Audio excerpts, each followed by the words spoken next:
Hello everyone, I'm Rob and I'm from the Insane Gamers, and this is the full journey through Halo 3 ODST on the Xbox 360. Now you'll be seeing this, if you're watching them in order as they come out, you'll be seeing these in game release order. So ODST came out after Halo 3, and then Halo Reach came out after this, and then Halo 4, 5, Infinite.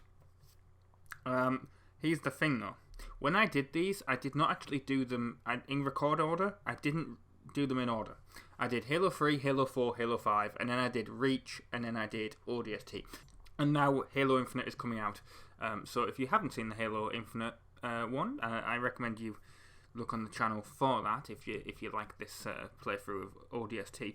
But what I want to say is that I actually, because I did this last, effectively, it was kind of a good thing, accidentally.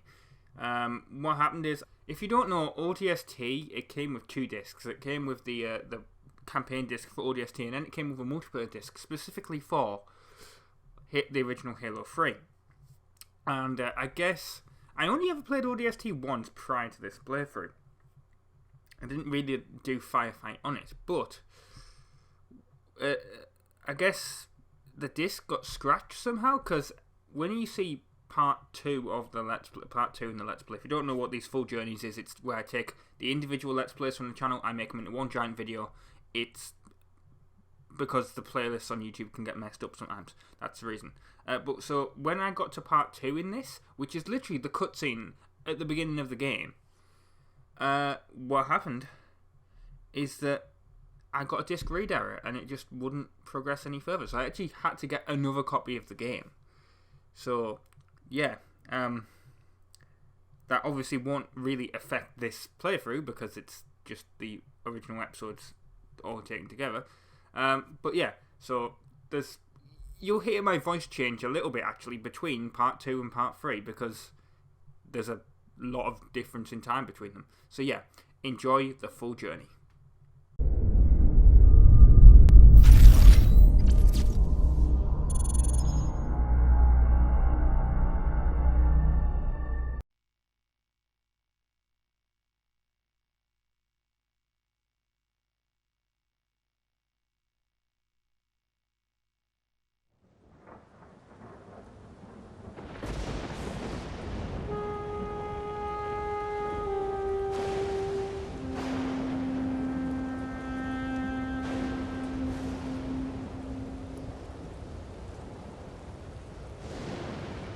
Hello everyone, my name's Rob, I'm from the Insane Gamers. This is part 1 of Halo 3 ODST. Like with all the Halo videos, Halo part 1 videos I should say, apart from the original Halo. But yeah, you're only going to see the menu. You're not going to see any gameplay in this, you're just going to see the menu and this description of the story, because this sort of takes place during Halo 2. Now I had a bit of a pain getting this loaded actually. Because ODST comes on 2 discs. It comes on the ODST campaign disc, and then there's a second disc which is the Halo 3 multiplayer disc. And I use that more often than the actual ODST campaign, because I've only ever played through the campaign once. I know that's shocking, but I've only ever played through the campaign once of ODST, so I might actually really suck when I do the actual videos. But yeah, unfortunately, because of the way that they go in the disc, like in the case, the ODST disc is like scratched really badly, and it wasn't loading. It was like, oh, I clean the disc, and then I did. But that took about 3 times to load. I had to clean the disc 3 times, and eventually it loaded up. So on occasion, videos might be delayed because I might have to reorder the game and get another copy of it. So yeah, this is what the menu looks like. It looks like Halo 3's menu. I would never would have guessed that. But yeah, so Halo 3 ODST. Did I enjoy the game first? Well, it's been so long since I played it, I honestly can't remember. So I guess we'll find out what I think of ODST. So yeah, thank you very much for watching, and stay tuned soon for part 2, where we actually begin the story. Hello everyone, my name's Rob, I'm from the Insane Gamers, and this is Halo 3 ODST. I'm still ill. But yeah, I just want to say welcome to the start of this Let's Play. It's going to probably start after this intro though.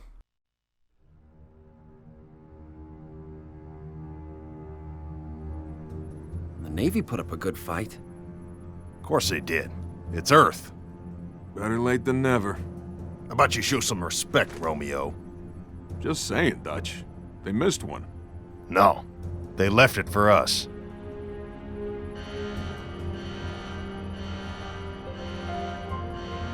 You know the music. Time to dance.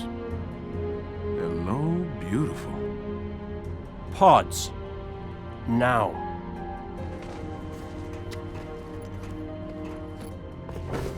Replacements? This many years into the war, who isn't? At least they listen. To me. And they're not gonna like what they hear. Orders are orders. Come on, Veronica. What could be more important than that carrier? My orders. And Buck, call me Captain. I'll pass on that dance. But you can show me where to sit. Hey, what the hell kind of armor was she wearing? Dunno, Mickey. I wasn't looking at her gear. Seriously? Well, gotta be close quarters. Exactly. Second to last. Right next to mine. Cozy. You gonna tell us her name, Gunny? Ms. Naval Intelligence. Our new boss. Oh, brother. So check your mouths, find your chairs, and get set for a combat drop. What the hell am I supposed to do with this inside a Covenant ship? So yes, this is Halo 3 ODST. And Wake this up, is still sort of a Buttercup. cutscene, but it's also sort of gameplay at the same time. Relax, so, rookie. You don't mean nothing. and that's why I'm Besides, talking over it. Now's one of those times. Uh, Pays to be the strongest. yeah, what do I silent remember about this game? Not much really.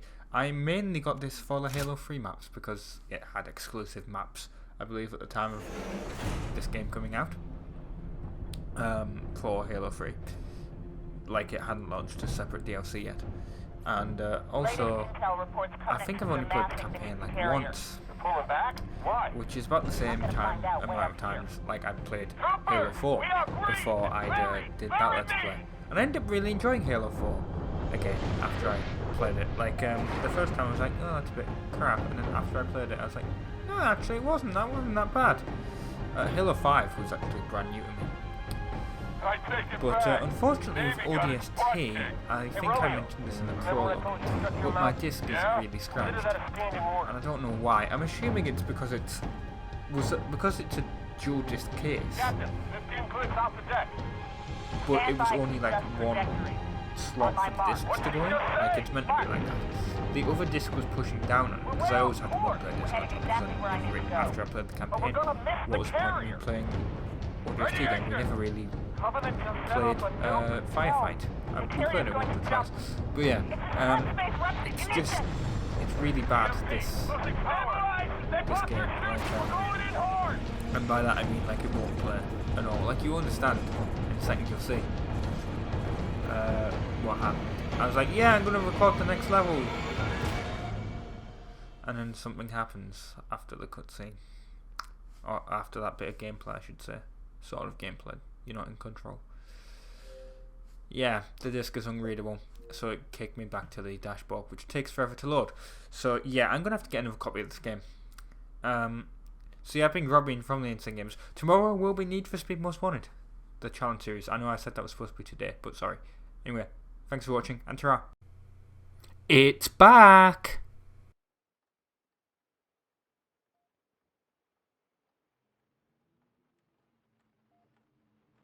Hello everyone, my name is Rob, I'm from the Insane Gamers, and this is part 3 of the Halo 3 ODST Let's Play. I know it's been a bit, it's really been a bit, because what you don't actually know is that this is a whole new channel. If you've just come here, you may not have known that. All the content you've been seeing has been, over the past 3 years, has actually been the old stuff from the old Insane Gamers channel. And you may wonder why that happened. I mean, why did I start this new channel, you know? And, well, what's changed in the 3 years? Well, there was a couple of reasons. And by the way, I do apologise if I have to cough or anything. I mean, I'll try and edit it out, but you know, sometimes it's hard to see on the waveform, especially if it's a small one, so I do apologise. Anyway, so, well, let's talk about Halo 3 ODST. Well, it originally went on hiatus, but well, if you've seen the hiatus video, you'll know why. But basically, what happened is the disc wasn't working for some reason, even though I bought it brand new when I'd originally got it back. When did it come out? 2009, so I probably got this about 2010. So when I really started getting into Halo, when, you know, when the 360 was big.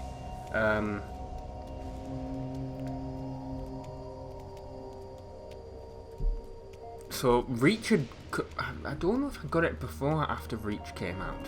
I think I probably got it after Reach came out, but I definitely played, I had Halo 3 by that point. Because you really needed Halo 3 on the 360. It was one of the huge games, wasn't it? But yeah, so it was a brand new copy of the game, and I'd only Let's Played it. Well, not Let's Played. I'd only played through it myself once. So this is my second playthrough of it, and well, clearly I shouldn't be firing grenades at that point. Well, there's a brute that we can kill. Anyway, yeah. So I started the Let's Play, and I was like, oh, this is good. I'm gonna enjoy this because, you know, I remember sort of. Here's the thing with ODST. I remember, and it's a thing I've had here, doing this, you know, doing this for the second time, playing through for the second time. You're playing through and you're like, you're not Chief, you're not Master Chief, you don't feel invincible, and it's a different Halo experience. That was me just trying to figure out the controls. I was like, I'm sure there's a map. We'll get to the map in a minute because we haven't unlocked it. This is the thing with the city is like a living thing. I mean, the spoilers for the story, but you know, I have played through it before. And you know, the game's 12 years old at this point. But yeah, I was. The problem with ODST is that you don't feel invincible. Well, it's not really a problem, it's different. You don't feel invincible. You're not a Spartan. So you sort of, like, because it's a different feeling. And the fact you have to constantly get health. At least the way I play. Yeah, you have to basically, because you basically have to constantly get health. You, I sort of played like the first 2 levels, and I was like, don't really like this.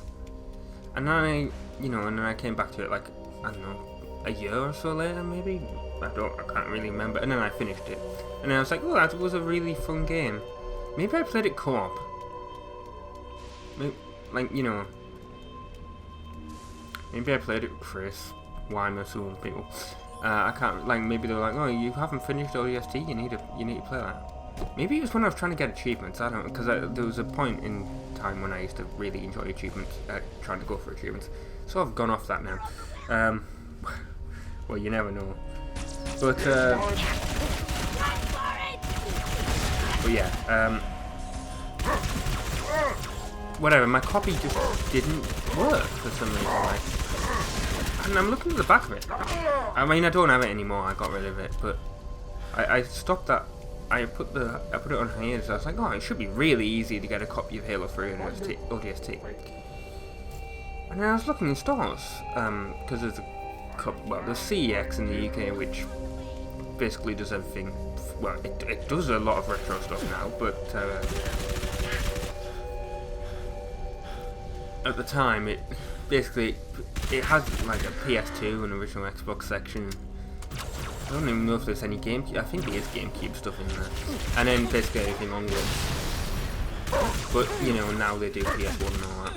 We've got a copy of, I know we've got a copy of like Pokemon Red in the window, or Pokemon Blue, can't remember which one it is, but it's like in the box and selling it for like 150 quid. I'm like, God. I mean, I know people threw out Game Boy game boxes, but God. And I know Pokemon's a huge franchise because, well, I'll get to that in a minute, but like, it's like, is anyone really going to pay 150 quid for an opened copy of the game that's just a really nice box and presumably has the manual and everything with it? I don't know, I haven't. But yeah, and there's also an independent retro game store in my town, which I like to support, but neither of them actually had copies of Halo. I mean, I wasn't going in every week or anything, but like every time I checked, none of them had copies of Halo 3 ODST. And then randomly, I was in a charity shop that had a copy. And I was like, well, I need it. So I picked it up. So yeah, that's why, well, so anyway, why is it what happened to the original channel? Why is this, why is this taking so long? Well, it was a couple of things. Basically, I was putting out content, I was getting burned out. I was putting out content every day, and it was getting literally 0 views. And it's stuff that gets views on this channel, like the Most Wanted Challenge series, stuff like that. It wasn't getting any views. And I was thinking, what's really, like, what's happening here? And then I realised, it's because I have too many subscribers on the channel that don't care, because it was a partnered channel, but it was when anyone could be partnered on YouTube. YouTube got rid of that, and it annoyed me at the time, because obviously you feel like, I'm a partnered channel, great, because with a multi-channel network. But yeah, they got rid of that, and nowadays I think, well, that's a really good idea. They should have done that, because it was stupid. Because it's like, let's grow our channels by. We recommend, how you grow your channels. You do shout outs and you do sub for sub, and it's like, no, that's not how you grow your channel. It's how you grow your subscriber count. It's not how you grow your videos. Like, your videos don't, like, if you sub to someone, I want someone to sub to the channel because they're interested in the content. I don't want them to sub to the channel for me to have to subscribe back, or for them to want to shout out, or anything like that. This is the one thing that annoys me about Halo 3 ODST. And, well, to be fair, it has been a bit of time since I've played, like I said, since I've played it. But it's more the fact that, it's like, this map isn't very clear sometimes on where you need to go. So you might see a bit of wandering around. Anyway, yeah, so there was a whole sub for sub thing, and the channel had like 700 subscribers, and the videos were literally getting like maybe 1 view, which was, let's be honest, probably me checking that the content was working on YouTube. So I was like, well, that sucks, I'm gonna start a thing. And it was really annoying having to do a video every day. Obviously I wasn't recording it, I was recording stuff in batches, and then there was also like, I don't really know how to describe it. It's like, you're putting out that content, you're not getting any reward for it. And I want to cough, but I don't want to do it on audio. It's so annoying. And then my HD PVR broke, which was the worst thing. Luckily, a couple of the games that I have, GTA 4 is backwards compatible on the Xbox One. Halo 3 ODST, well, all the Halo games are backwards compatible on the Xbox One. There might be one other game, I can't really remember. I'll have to see what was actually. No, Enslaved Odyssey to the West isn't backwards compatible. I know that much. That's a 360 game. So my HD PVR broke, and I don't know what's wrong with it because it just sort of the power light's not on. So I don't know if I don't know what I don't know if something inside it broke, or I don't know if it's the power adapter. And the thing is, the power adapter. I mean, you go on eBay. I mean, yes, I could have got a copy of Halo 3 ODST on eBay, but I was like, I'd rather get it in store, by the way. But yeah, the HD PVR, it's like, I don't know what's wrong with it exactly. Is it like the power adapter, or is it the actual device itself? Because I was looking on eBay for a HD PVR, because I need one to do PS3 stuff. I can't do Ratchet & Clank 2, the HD copy, without the HD PVR, because the PS3 has bloody copy protection on it, on the HDMI port, to stop people ripping movies. So you have to do it, and it blocks Blu-rays and DVDs being played through component. It might not block DVDs, but it definitely blocks Blu-rays being played through component, which is how you have to capture stuff on the PS3. And the only way to do that, of course, is with the old school HD PVR. I mean, there might be there's other capture cards were available at the time, but what I mean is it's all, you know, the Elgato and all that stuff now don't include component cables. It's all HDMI. Anyway, point is, I don't know if it's the power supply or if it's the actual device itself. And the thing is, they're both the same price on eBay. Like, a replacement power adapter is the same price as a used unit. So it's like, well, I might as well just buy a whole new unit, or a used unit, but, you know, deal with it that way. And there's been some other things that have happened. I mean, I now have a Switch, I now have a PS4, so some of those things will be Let's Played. Let's Play from them. I built a new PC, which is, I'll probably go over that more in the next episode if I remember, because I actually haven't recorded the next bit of Halo ODST. But yeah, that was an experience. Setting it up. I mean, building it was really easy. Actually getting the thing working, well, that was, I mean, it powered on, but it's getting it working like that was an experience. Basically, there's copy protection on the hard drive that You gonna tell us her name, Gunny? stops you transferring Windows Naval unless you have a Intelligence. USB key that lets you do it. Anyway, I'm your boss. I've been Rob. I'll go into that in the Check next your video. math. I've been Rob, being from the Find Gamers. your Thank you very much chairs. for watching. Ta-ra. And get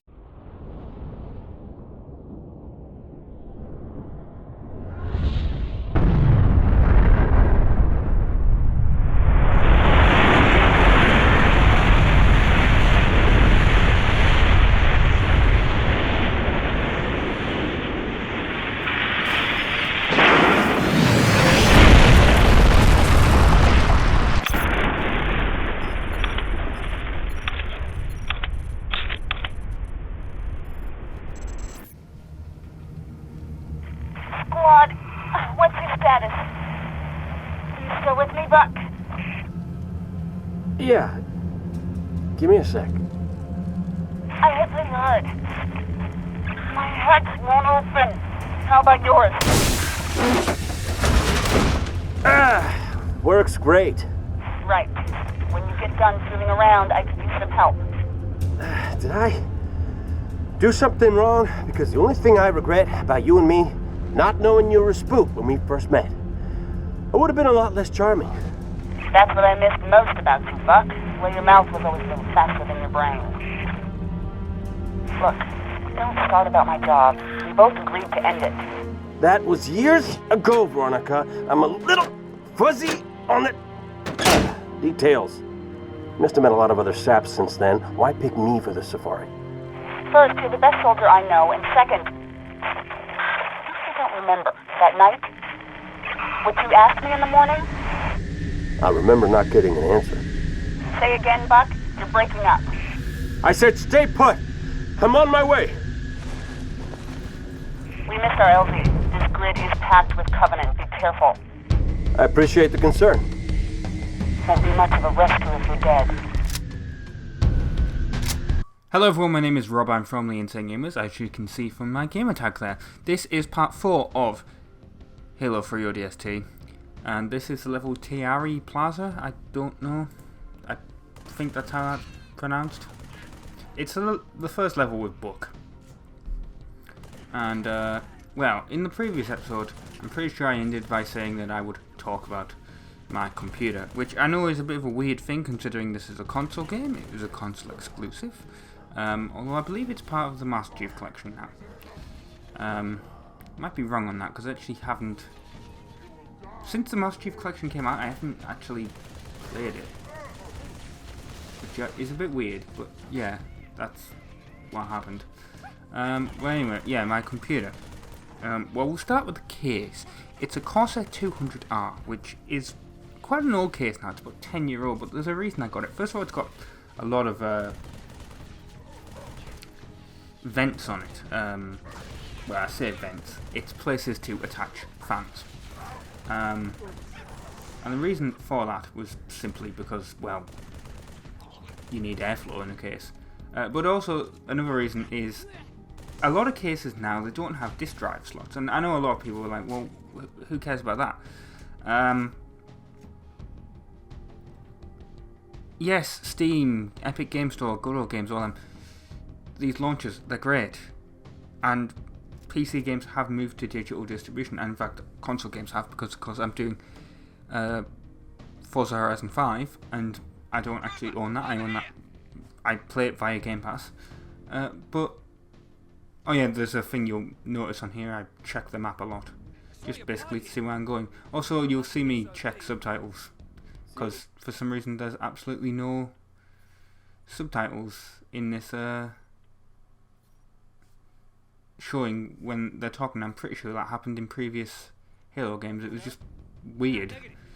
Anyway, yeah, with disk drives, I do get physical media, obviously for game consoles and DVDs and stuff, and I like to check that there were. I mean, ODST is a perfect example. I bought that game years ago, and I played through it, and apparently I must have scratched it, or the system scratched it enough that it stopped working. That's why it went on hiatus.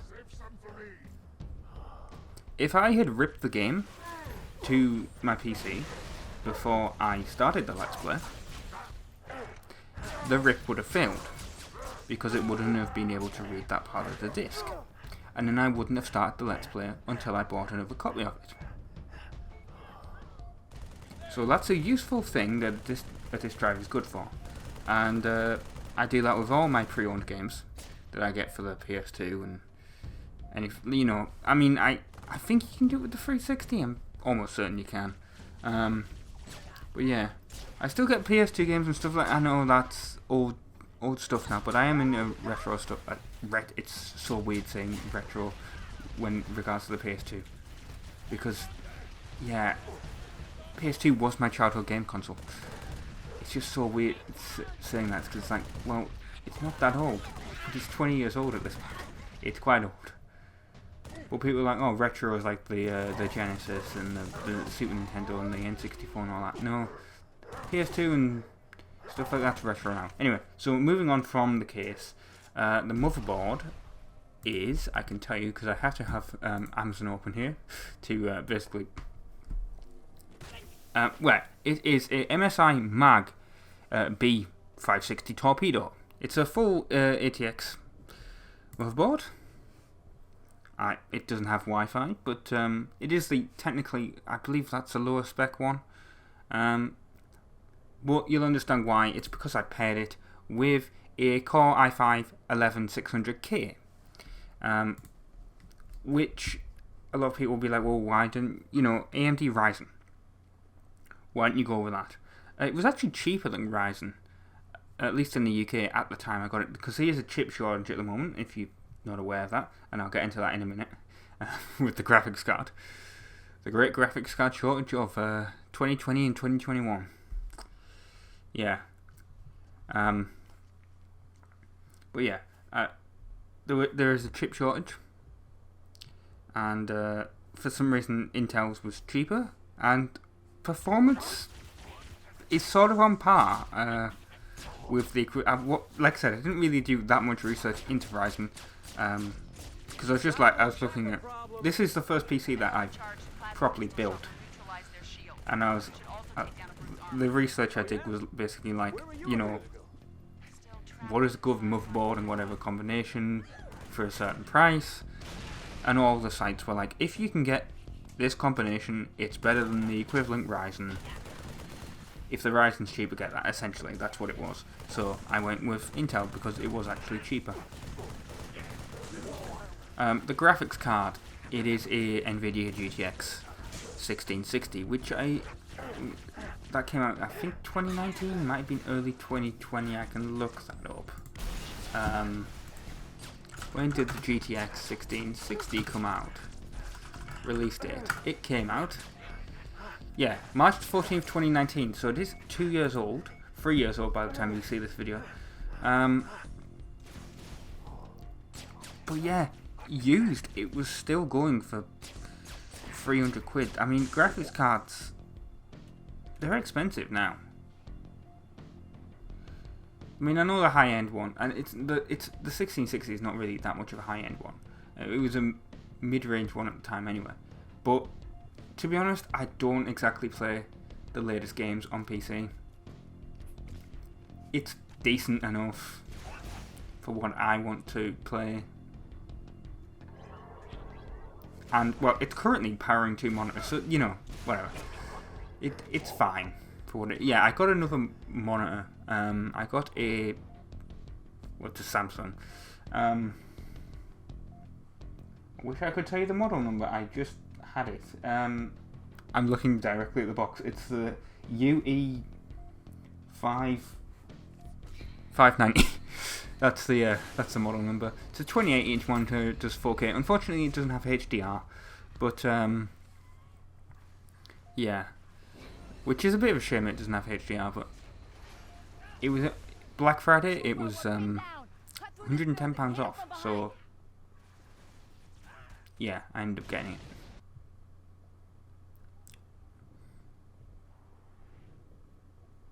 Well, the RAM, of course, you probably want to know about the RAM in the PC. It's Corsair. It's 16 gig. With it being a full ATX motherboard, there is 4 slots, so I could upgrade. Of course, I bought all this before 12th gen Intel came out. The cooler, it's a Cooler Master Hyper 212, basically, and well, the fans in there. They're not really a known brand, but they do have RGB lights. I'm not really an RGB person, by the way. He says with an RGB keyboard and mouse, but you can't literally get a quote-unquote mechanical gaming keyboard these days without them. I mean, it's disabled on the keyboard. Well, I say disabled. It's set in a mode where if you type on a key, that key will light up. But that's it. It's not doing the ridiculous strobing flashing effect. And I can disable the lights on the mouse as well if I want to. But to be fair, I only have red lights flashing on the bottom at a very slow speed.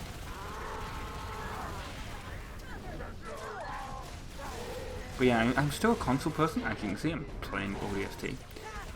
Basically forcing my way through here.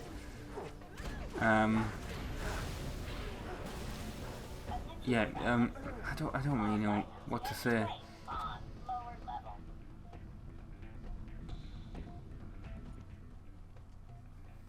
You have to turn right and go down here, basically. There's a bunch of grunts down there. I realise I haven't really been talking about the gameplay. It's just ODST.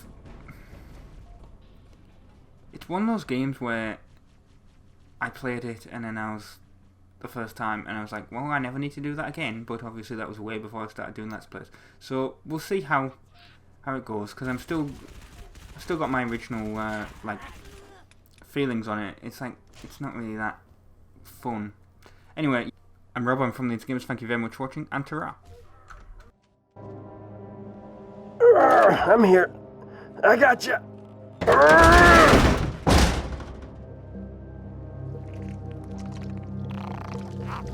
Oh, nuts. Whoa! Whoa! Whoa!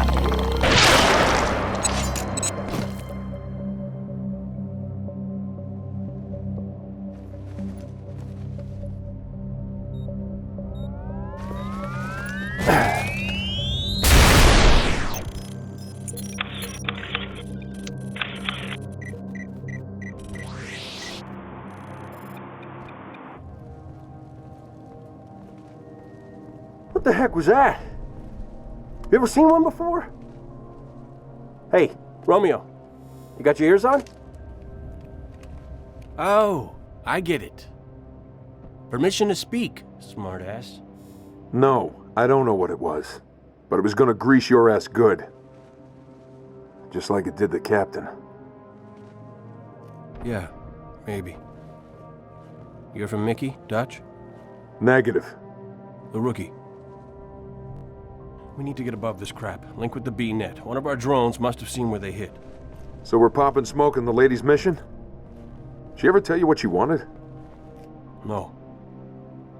Never. Doesn't matter. All I care about now is getting my men out of this city. Even you.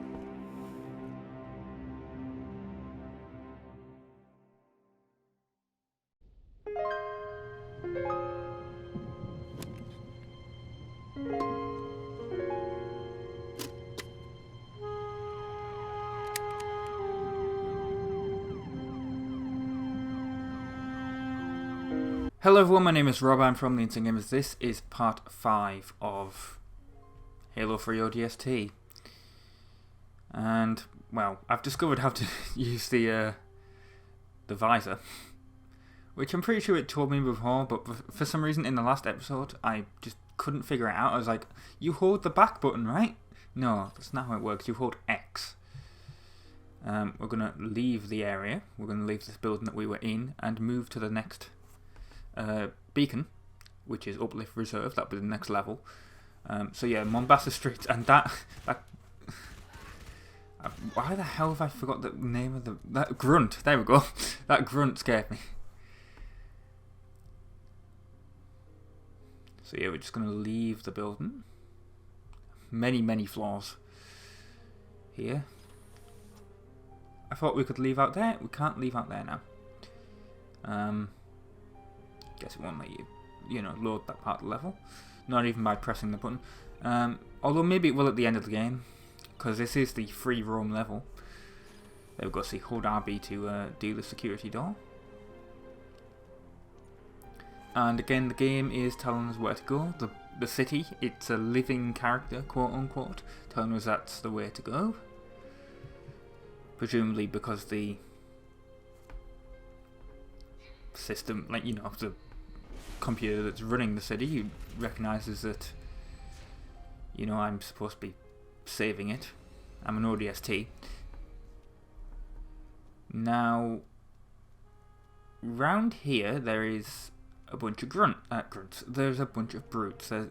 They're up there. I thought I would just sneak past them by going up here. Didn't exactly work.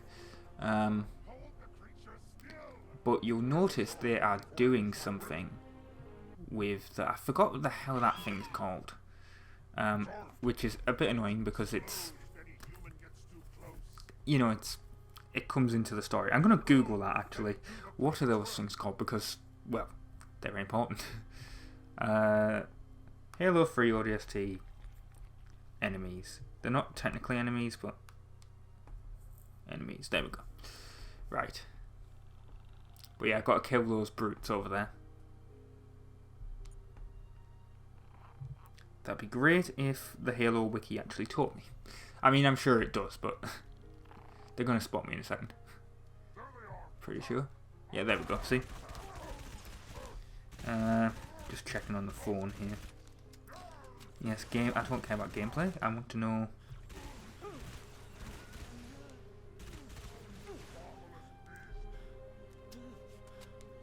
what the enemy... for God's sake. I hate mobile versions of sites as well.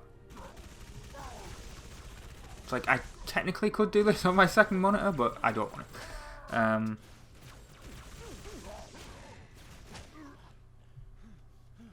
Basic, well, the IGN basic. Well, I'm sure this is exciting. Oh, there we go. Grunts. Obviously, we know what grunts are. Jackals, brutes, hunter, engineer. That's it. That's the name of the things. Engineers. So I'll have to keep close eye on. I'll remember that as I'm going through this Let's Play. But yeah, they sadly implanted a bomb in it and killed it. Which, considering we're going to see Virgil at the end of the then that's a bit sad. I mean, planting a bomb in a living creature anyway is quite sad, but you know. But at least the game is now telling me, you know, you can use this to follow the directions, which I'm not sure if it told me that in the first part of Mombasa Streets. I don't think it did. But if it did, that would have been, you know, useful, considering I kept getting confused on where the hell I was supposed to be going.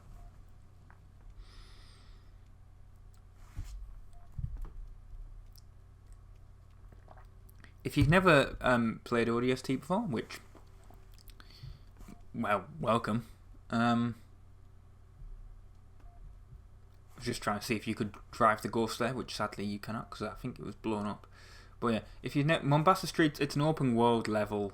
Kind of. It's the hub level. It takes you to all the other levels. Police cars being destroyed. But you have to go to these sort of bunker things, and it's loading stuff up in the background. So the entire level isn't actually there. And there's a jackal over there that we're going to kill. Going to sneak attack it. Been doing that on Halo Infinite. I wasn't sure if I was going to do a Halo Infinite video. I mean, I've recorded a couple of multiplayer sessions. A couple of multiplayer games, I should say, not sessions. Because that would say, you know, that because I've been playing a couple of days, it's like, well, that would imply that I've been recording all day, every day. No, that's not what's happened. I suck, because I haven't played Halo competitively online, well, since Halo 4 came out. Did not play, well, maybe I played a little bit of Master Chief Collection, might have only been like 1 or 2 games. Halo 5 I definitely did not play online.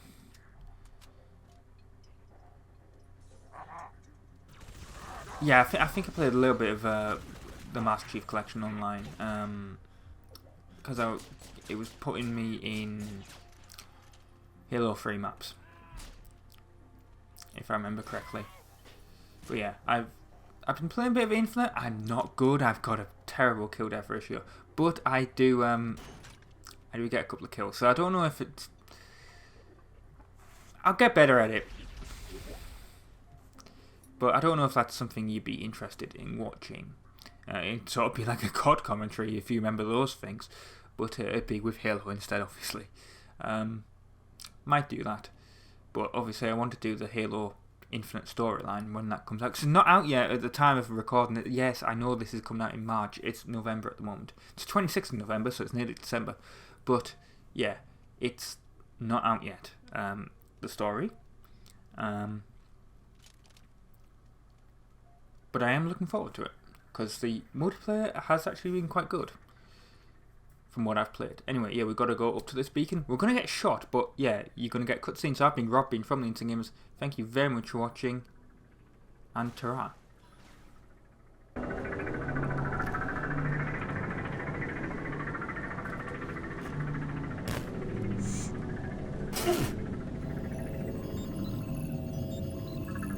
Hear from Mickey? Dutch? Negative. We need to get above this crap. Link with the B-net. One of our drones must have seen where they hit.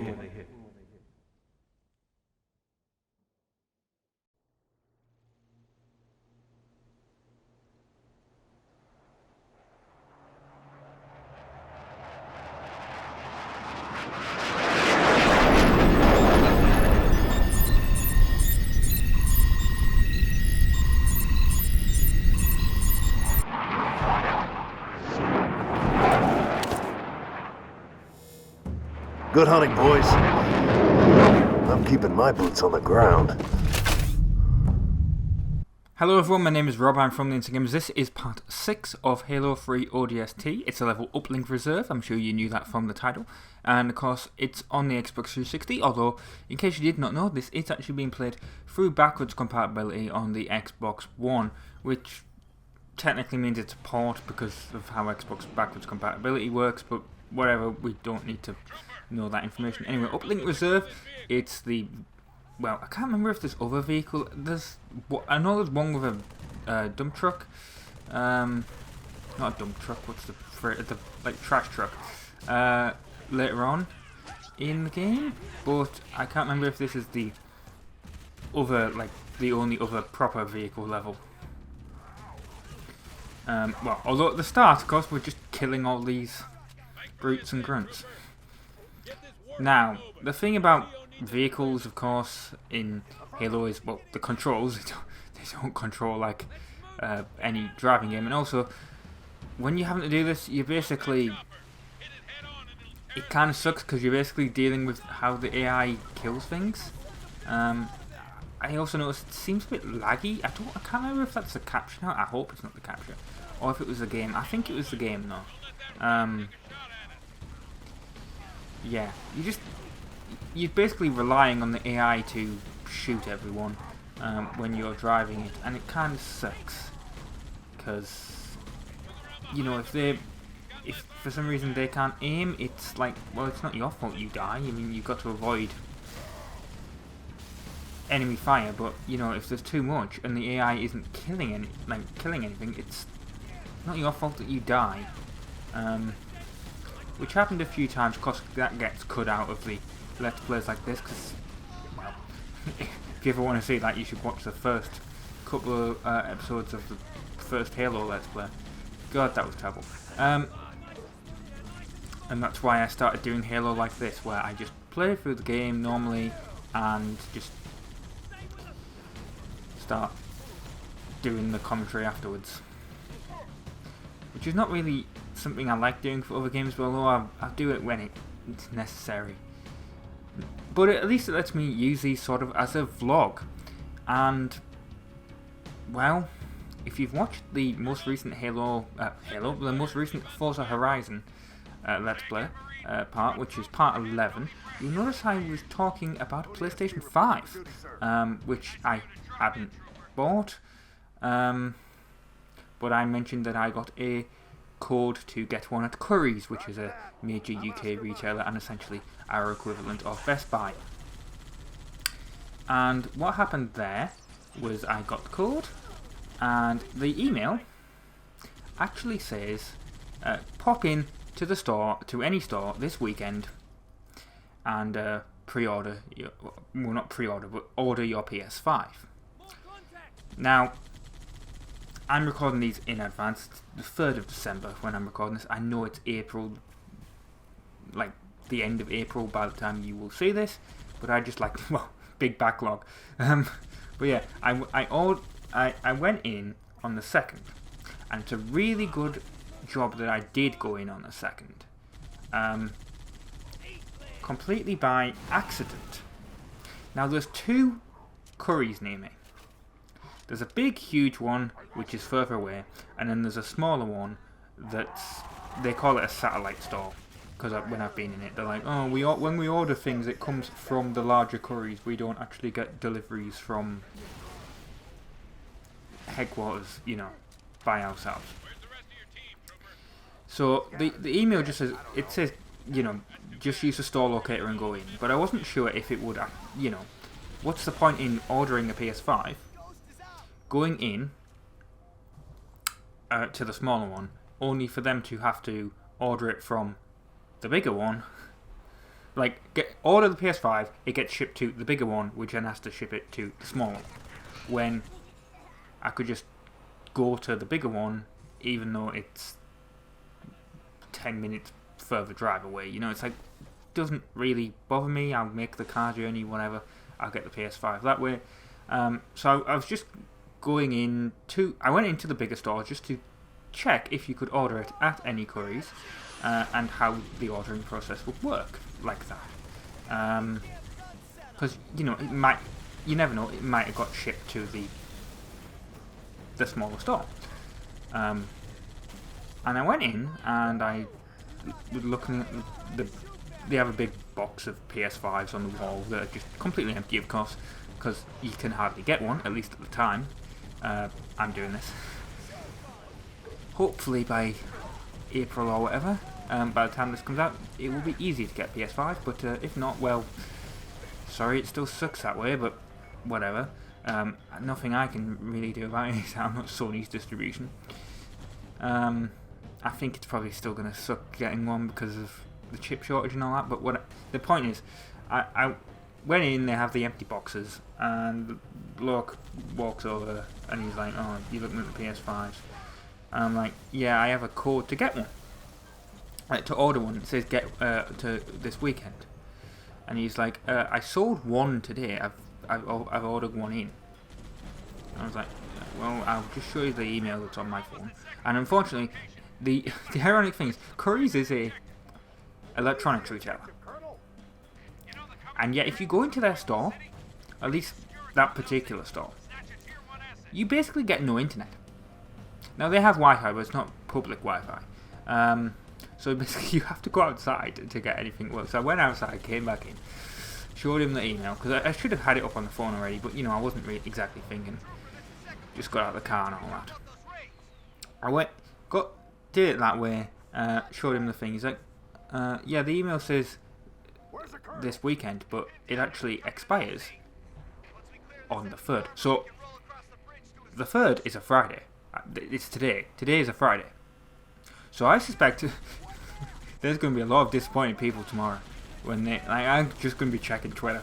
I tweeted about it. I'm like, if you have like one of these codes, you better go in today. I said that yesterday. I was like, you better go in tomorrow, because otherwise you are going to be disappointed. The email that it says, it was like, you can use this code to get a PS5. Obviously you have to pay for it and everything, but use this code to get a PS5. It says, come in this weekend. Friday is not the weekend. I mean, yes, it's the start of the weekend. But let's be honest, if you got a thing that said, come in this weekend to get a PS5, would you go in on a Friday night, or would you go in on a Saturday? Like, most people are off on a Saturday, I would assume. Or at least, they're not at work all day. Yeah, I mean, obviously it depends on what job you have and everything, but, most people, I would suspect that most people probably, there's less, they get the weekend off. Like Saturday and Sunday. In some capacity. To me, that's just stupid. Like, the code expires today on the thing, and it's like, oh, first come, first served. The fact is, I got that email on Monday. The guy said he'd ordered one PS5 all day. I don't know how many he'd ordered during the rest of the week, but I suspect that there is a lot of people that are going to be very disappointed tomorrow. Being like, well, the code don't work, but you said... Well, yeah, anyway, so officially, I don't own a PS5 because it's on order, like I said. But I do, technically, I've paid for a PS5. And apparently that will come in 2 to 3 weeks. I mean, we'll see. But yeah. I did get Spider-Man Miles Morales. I could have got Ratchet and Clank, what's it called? Something, I want to say Drift, no, Rift, something, I can't remember how the subtitle of it is now. I'm going to look that up because it's going to annoy the hell out of me. What's it called? Don't type with the Ratchet and Clank with an E, like starting it. Right, Rift Apart, that's it. Yeah. Love the Ratchet and Clank. I mean, I did the HD version of the original on the PS3. But yeah, I love the Ratchet and Clank games when I was a kid, and I do want to continue actually doing the Let's Play series of it, but obviously the slight issue of the PS3 and its amazing lack of capturing. If you don't know about the PS3 and its capture situation, it sucks. Like, I don't know. I looked it up. It's once. Unfortunately, my PS3 model is not compatible with soft modding, because if it was, I would definitely be doing that. I wouldn't care about the online capabilities of it nowadays. But yeah, it's like just soft modding it just to remove this stupid capability. So unfortunately, because the PS3 is 2006, the Component was out. I mean, Component had been out since what, the original Xbox or something, maybe even earlier. But that was like the proper games console that used it. The original Xbox, the PS2 supported it in like a few games. The GameCube supported it, and yeah, the PS3 and the original, well, the 360. The original version of the 360 does not have HDMI out. The original fat model, I mean later fat models do. That's what I have an Elite. The Elite was it was Elite because, well, it came with a black paint job, and it had HDMI out, which all later models I think got, like the Pro and all that. But at the time, I think you could get. I actually can't remember now. Was it what? It was like the arcade. Oh no, it wasn't. It was the core. I'm remembering how the Xbox 360 came out. It was like the core model, and then you could get the Pro model, and then later on they replaced the core with the arcade or something like that, and then they also added the Elite, and then the Pro got like a higher spec hard drive than it originally did or something. Like, it originally came with 20, and I think it went up to 60, but I might be wrong with that, because the Elite has a 120 gig hard drive, and then they came out with like the Slim, and that has the HDMI by default and everything. And then they came out with like the E that looks like an original Xbox One. But no one really knows about that because it came out after the Xbox One came out, or just before or something. Like, no one was interested. It was like when Don Matrick, or whatever his name was like, we have a system that for anyone that doesn't have online. It's called the Xbox 360, as if like developers were actually going to still support the Xbox 360 with actual AAA games. Like, could you imagine? You saw that Forza Horizon 5 Let's Play. If you have, if you haven't, just watch it, because there's a reason the title is this console cannot handle this game. There's a reason. There's a bit in that where in the previous episode it crashed. The game crashed loaded, and I went to the same place and it loaded this time, which was good. But basically, yeah, it took a bit of time to load, and then even then it got screwed. Like, the map didn't load for ages. Like, I was just stuck with my car floating in midair. It was pretty bad. But anyway, so I can't even remember how I got into this tangent now. All I remember is basically I have a PS5. I haven't.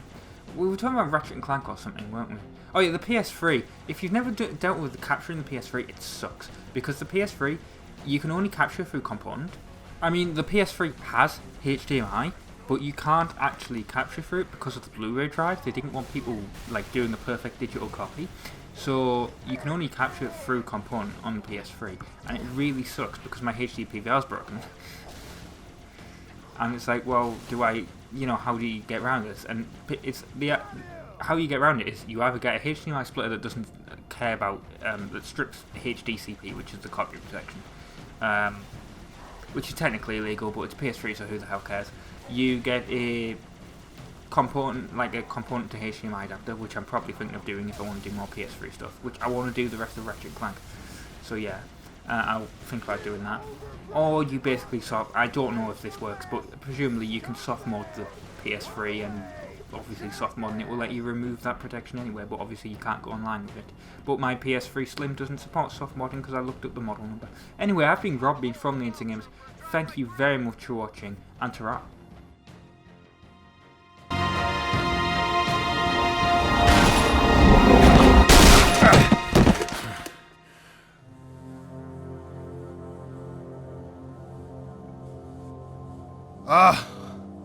Lord, I didn't train to be a pilot. Tell me I don't have any more flying to do today.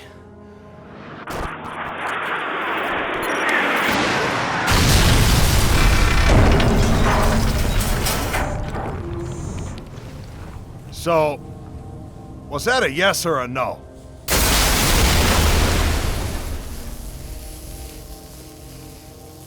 Amen.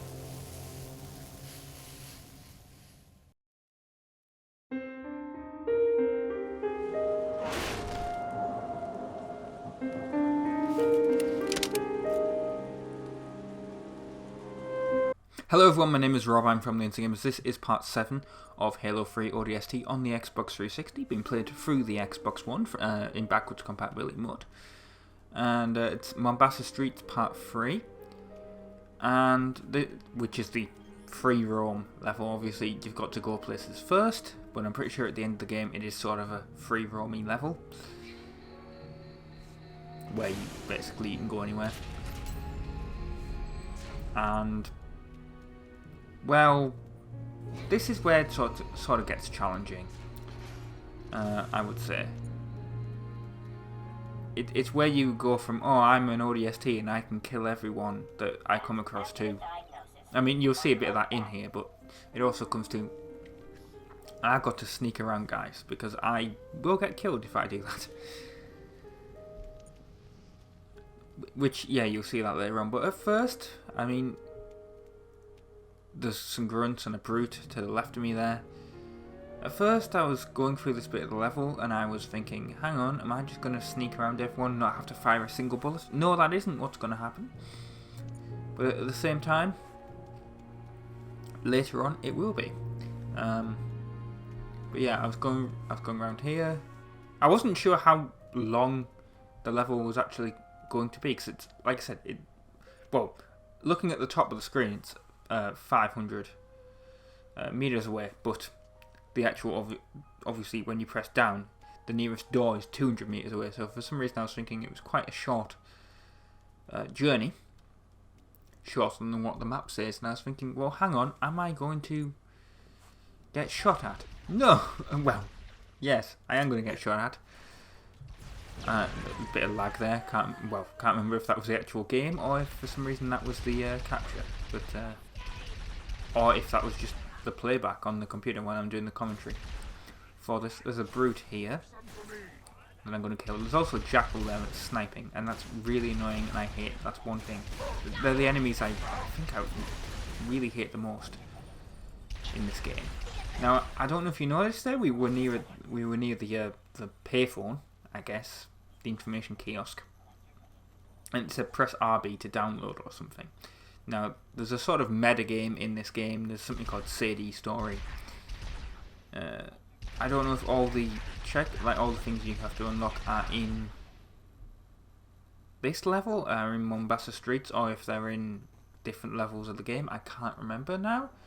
It's something I never did when I played the game originally. I might do it at the end of this Let's Play if I remember.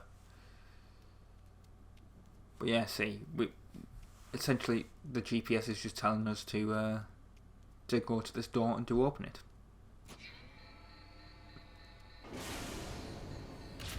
And as we wait for the door, well, I can't speak apparently. The door has opened. There's a brute over there, as you can see. I was thinking, well, can I sneak through this building? I don't think you can. Maybe one of the doors opens, but I don't think so. Nope, as you can see, that door won't open. I mean, there's doors on the other side, but I doubt it. There's health in there, but I don't need it. This is what I'm on about with sneaking. I'm going to sneak up to this brute, and I'm going to essentially knock him out from the back.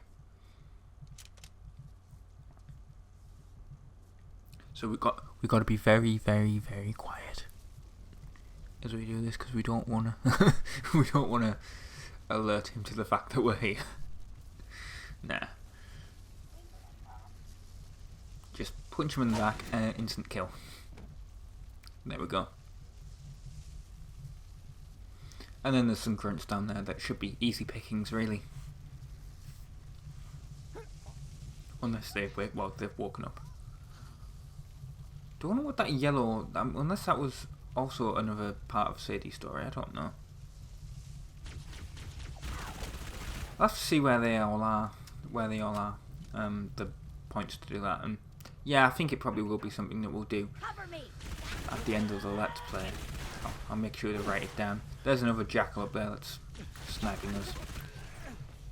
That's one thing that I sort of hope isn't really a thing. I can't remember now if when you finish the game, if all the Covenant are still on the map going around, or if you can just walk everywhere and just do it. Because if you can just walk everywhere, it'll be a lot easier. There we go, we got that jackal.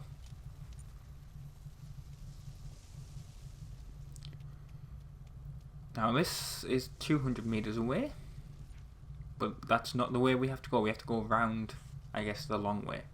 I suppose we could turn left according to the map there, go through one of the buildings, but I guess I didn't do that. Interesting, all the screens are off here.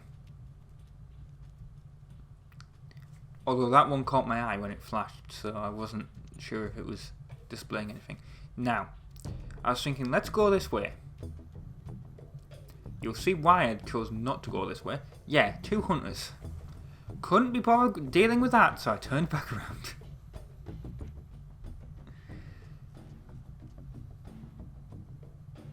Footage seems to be a bit laggy, but like I said, that might just be the computer doing weird stuff in the background. Which I don't know why, don't know why that happens. This computer should definitely be able to handle doing the commentary. So if it's not laggy, I did just record Mario Golf that went out yesterday before I did the commentary here. But there's also a jackal that's on the roof of this building, so you have to be careful. There's also a bunch of brutes that basically I tried to sneak around. Didn't exactly work, as you'll see. Right about here, he's going to spot me. Yeah, and there's actually 2 jackals up there. There's one over there, and then there's one around the corner. I just throw grenades. Just run. We're getting shot, but it's working.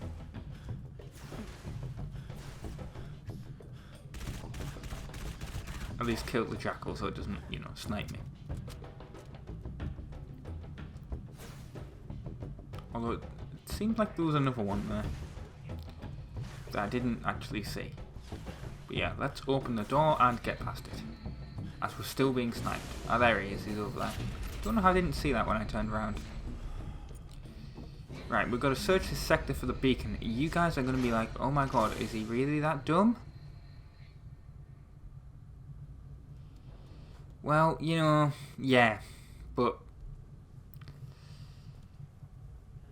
at the same time, there's also like a bunch of brutes over there that I couldn't be bothered dealing with. Yeah, it was really, really stupid. Searching for this beacon. I don't know if it's one that people have trouble with or not. But yeah, I can see where it is on the map, and I'm going to go over there. But there's just a load of trouble with it that I was having. It's, as you can see, it's up on the roof. But I don't know how I didn't spot it. Because obviously when I play this, I have full sound. And I could sort of hear the beeping. I don't know if I'll increase the audio for this bit. But there was a bit, obviously as I was getting close to it, it was beeping, but I wasn't looking up. because I didn't spot that the first time. So I was seeing this, whatever that is that's been blown up, that's on fire, that Covenant thing. And I was kept looking at it, I was like, well, oh, it's a Banshee, that's what it is. I kept looking at this Banshee and I was thinking, well, what am I supposed to be doing here? It's not activate, like, what I'm supposed to be doing, there's no pop-up or anything, it's not working. And I kept going around here, I'm like, I can hear the bloody beeping, and it's not working, I can't find it. And the reason for it is, it's in the building that we're bloody in front of, isn't it? There's a jackal over there that I'm going to kill just before it kills me. Luckily that didn't actually make the brutes over there take notice. They are kind of dumb. But yeah, then I was like, hang on, maybe it's in this building. Didn't look to my right. Oh, no, well, apparently, well, yeah, I didn't look to the right. I was like, well, clearly it's not in there. That doesn't go anywhere. So yeah, this is just really stupid. But yeah, so if you're following me for the walkthrough on this for some reason, I guess don't, you know, don't be like I am. It's on top of the building. Then I'm like, right, hang on, I am going to go in there. Oh, hang on. Yes, I can see it. It's up there. Let's miss the stairs again. But at least I got a checkpoint this time. Then I'm like, oh, hang on, I'm outside the building. Then I actually look to my left. I'm like, oh, stairs, that's helpful. Let's go up them. And we'll actually come across the beacon. So yeah, I've been Rob, I've been from the Insane Gamers. This has been part 7 of the level, of Halo 3 ODST, the level Mombasa Streets part 3. That's where the beacon is. And ta-ra, enjoy this cutscene. Where's the rest of your team, Trooper? Scattered, dead, I don't know. That's too bad. We're gonna need all the men we can get.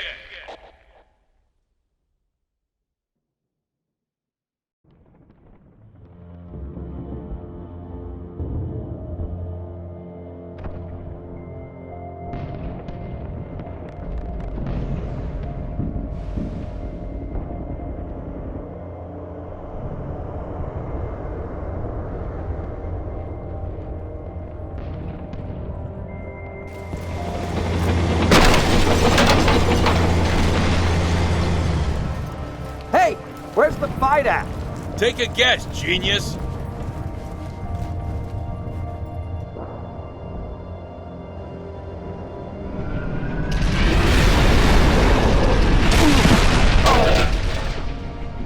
Son of a gun! Want to live? Get your ass out of the street! Wait for me! Hello everyone, my name is Rob, I'm from the Insane Gamers. This is part 8 of Halo 3 ODST, being played on the Xbox 360, although it's actually being played on the Xbox One through backwards compatibility. The level is Kazingo Boulevard, in case you didn't know. And basically it's the only level you play as Mickey. And it's also, well, if you've played this game before, you'll know it as the level where you essentially rampage in the Scorpion, as you can see there. I don't know if the Scorpion is indestructible. I mean, it almost gets instantly destroyed when I do it here, but then it's like on fire throughout the rest of the mission. And I think I get hit a couple of times, so I think it might actually be indestructible. Which is certainly interesting. Nothing makes you feel, you know, awesome, like destroying stuff in a tank that's basically indestructible. And I can't seem to destroy that ghost because of the stupid bubble shield. But here we go, yeah, I'm battling this Wraith up here. And it blew up, but my tank is still getting attacked and it's on fire already. Thanks to that ghost. Which is really annoying. But yeah, you just essentially blow. I don't know if I killed a Marine there. I feel like they were like, "Ooh, friendly fire," but why the Marine would be in with the group of Covenant, I don't know. Maybe it was just like almost being hit from the explosion from far away. But yeah, this is one of the levels that I remember from this game, and I remember thinking, yeah, this is really cool. It's a lot shorter than I remember though.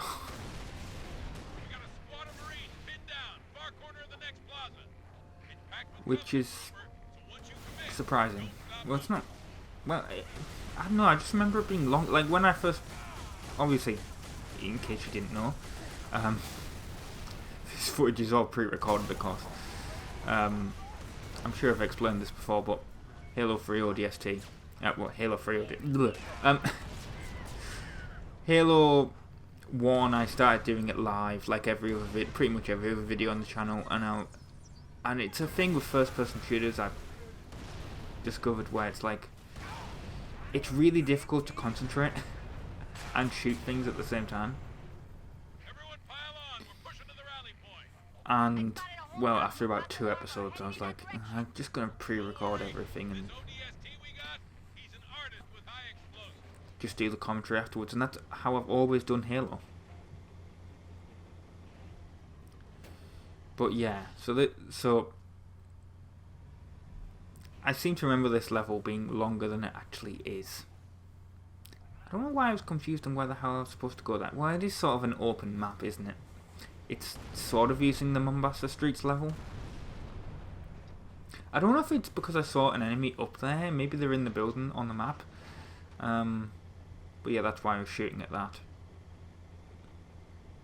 In case you were confused. But I'm sure this tank has been attacked several times and still hasn't exploded. And look at all this stuff over here. Like, I mean, this ghost is attacking me. This shade turret. All these, like, you know, plasma turrets and the, what is it? A Phantom? I can't remember. I'm trying to remember, like, the names of, like, Halo, like, vehicles and weapons now. Pretty sure that's a Phantom. Yeah. God, the pure grunts that just got exploded out of it. But yeah, look, just absolutely destroying everything in our wake. And yet, I'm still being shot at. I mean, I was hit by a fuel rod cannon. 2 fuel rod cannons, and I didn't blow up. Like, this, 4. This thing basically has to be indestructible. That one didn't hit, luckily. I can't believe that also didn't count as, like, killing them over there. There it is. He's definitely dead. I like the way that wobbled as well. That's quite funny. He's trying to destroy it, but obviously don't really think that's a thing you can do. You got to get out of the vehicle. Now, if I pronounce the name of the level incorrectly, I'm just going off what Google Translate said. So I do apologise. Apparently, Google Translate said it was Swahili, and it translated into Fence Boulevard. This is where we originally, in the last part of Mombasa streets, this is where we were. Destroying the Banshees. Yeah, I remember the name of them. Yeah, I definitely think that the Scorpion tank here is indestructible. I mean, we got a grenade thrown on us.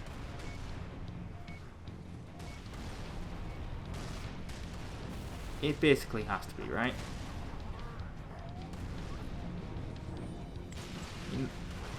Even our health. I mean, I was doing this slowly because I was like, I don't want to get killed. But yeah, I think the tank is indestructible, but obviously your ODST is not. So we're going to get health somewhere. I don't know where. I know I do get the health from somewhere, but I can't remember. I assume it's when we get out of the tank. Obviously, the health doesn't replenish the health of the tank.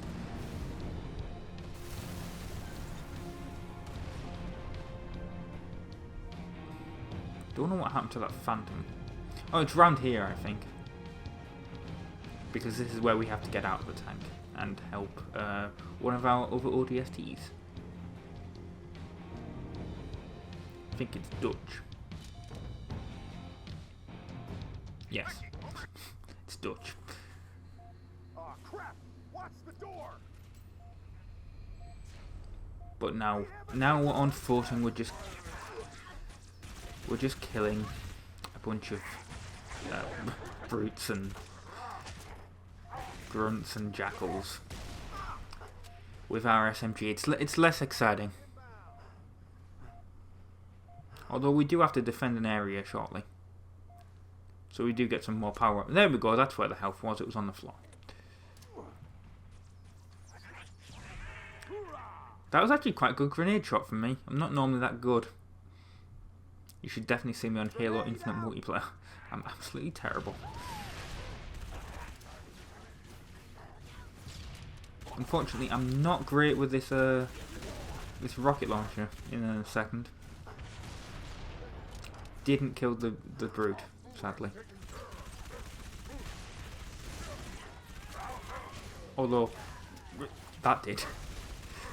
Just running up and punching. That's also my... well, I shouldn't say, but that's definitely my method in Halo Infinite multiplayer. Doesn't work all the time, obviously, but... surprising amount of... killing does work like that.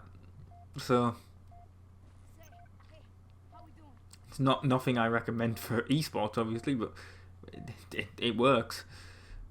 You don't get a good kill-death ratio for it, because often you'll essentially kill each other at the same time, but it does work. There's also a health pack over here, which is useful. We got this, what's it called? I forgot what this weapon's called now. I want to say it's called the Brute Cannon, but that's incorrect. It's not the Brute Shotgun. By the way, I don't know if you just heard that. That was a wind. It's very windy. On the day I'm recording this. Yes, it is December. December the 7th, 2021 is when this video is being recorded. Obviously, you'll see this in May, which I realise is a very long time away from now, but you know, I was so lucky here because obviously I almost killed myself blowing up that Wraith because the grenade didn't work. But yeah, I do like to make sure I've got a lot of videos in the bag. So I don't know if I just found out like Gran Turismo 7 is happening. Well, I knew it was happening, but I wasn't sure the exact release date. And obviously, one of the first videos on the channel, one of the first series was Gran Turismo 6. I do have Gran Turismo Sport, and I originally planned to go through that, but I think what I'll do is I think I'll move on to Gran Turismo 7, considering I still haven't got the PS5 yet, but I have ordered it officially. So I think I'll try and get that game, and don't know if the Let's Play will have already started at this point or not, because I am thinking of starting it closer to when the game came out. But then again, it's still 2 months after, so you know, with it being May, but whatever. I realise that again has nothing to do with Halo, but it's another series on the channel if you're interested. Oh, well, hopefully it'll be a series on the channel. Obviously, game hasn't come out yet. Might get delayed. You never know. We're going to pick up the fuel rod cannon here, or fuel rod gun as it's called in this game.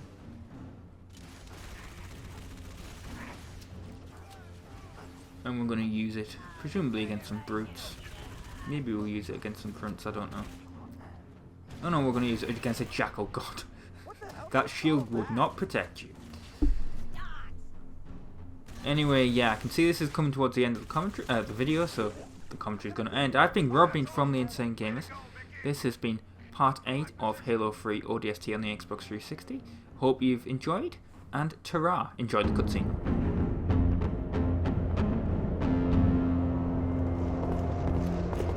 You heard from Gunny? No. Romeo neither. Well, guess it's just you and me. My vote, hole up, wait for backup.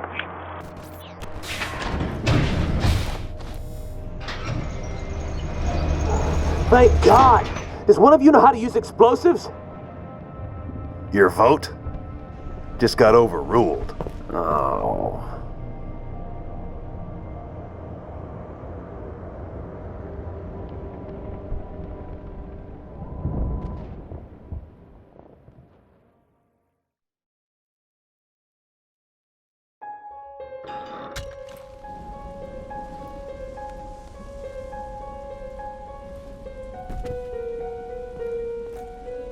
Hello everyone, my name is Rob, I'm from the Insane Gamers, and this is part 9 of Halo 3 ODST on the Xbox 360, being played through backwards compatibility on the Xbox One, part 4 of the level Mombasa Streets. Now, the observant among you may have already realised that I'm in the wrong place, and the reason is only Alpha Site is technically the next mission.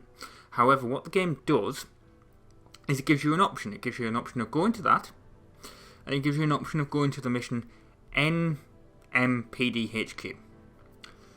Now, unfortunately, the cutscenes for that kind of show that it's like a spoiler in the first, like if you do the NMPDHQ mission. So what I've decided to do is I recorded all the bits, and it's sort of out of order now, this Mombasa Streets bit. So part 5 is technically part 4, but whatever, it's kind of, you know, it's, what do you do? I could have just ignored it, I guess, because if the game gives you an option, but, you know, I am playing the cutscenes in order, and I don't talk over the cutscenes, so, you know, that's what I've decided to do. So if you realise that, that's why. What I'm also going to do is I'm going to show you where the Superintendent Supply Cache is. Now, that's it's supposed to give you weapons, it's supposed to give you vehicles, although that might be on a higher difficulty, or when you've completed more levels in the game. As you can see here, now the AI have got vehicles to attack me with, which I stole this ghost. I probably should have, well, if I had a plasma pistol, I would have used that and got there's an achievement for basically doing, like, striking the ghost, stopping it, and then killing the driver, which I want to do, but that would probably either involve doing it on, what was it, Uplift Reserve? Yeah, Uplift Reserve, or doing it if I'm lucky like this, but I didn't have a plasma pistol. So yeah, I'm going to the Superintendent Supply Cache. You'll notice that I'm checking where it is a lot, because to be honest, I don't think I ever did it when I played through this game the first time. I think I just picked up other weapons. Now, this really annoys me. Not here, but you'll see it in a second. Next time I go through a gate. I get out of this ghost, and it despawns. And you'll see me get confused on where the hell it went. Because, yeah, I was like, oh, I'll quickly go to the Superintendent Supply Drop, and then I'll get that. No, it's just disappeared. I'm like, is it moved? No, it's disappeared. That's annoying. And then obviously the door's closed because I didn't go through them. So I have to wait for them to reopen again. But yeah, and I was like, oh, could you use that ghost? No, that ghost has been destroyed. So yeah, don't go to the left, by the way. That's it's not the direction that you go. It's on the other side of that building, and you can't, and it's sort of blocked off. I mean, maybe there's a way to open it, but I didn't know how to do it. So yeah, don't go this way. I mean, maybe the game was trying to tell me I was going the wrong way there by moving those barriers. But, well, I wasn't. I ignored it then, I guess. Trying to kill this jackal.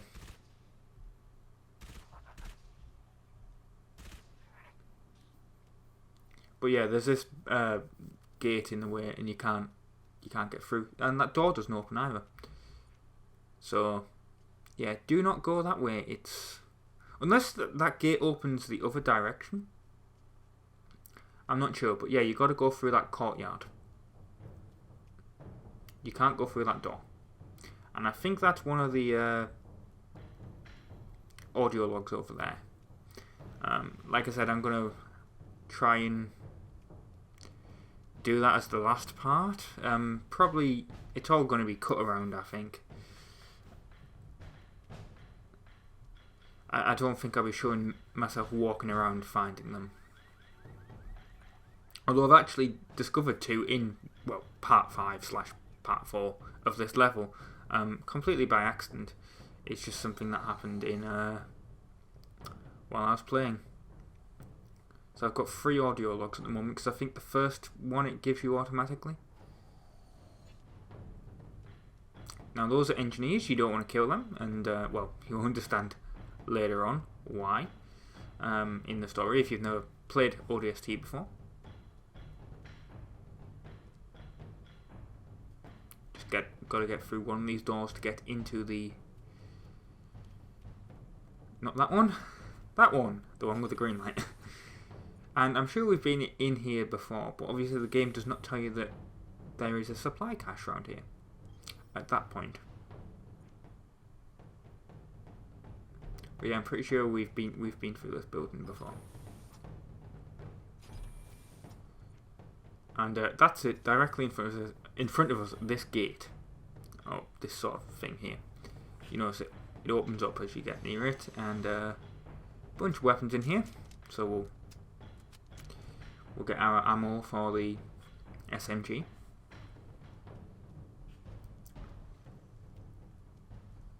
And I'm going to actually go to the start area of the mission that we need to do, which is only Alpha Site. Although,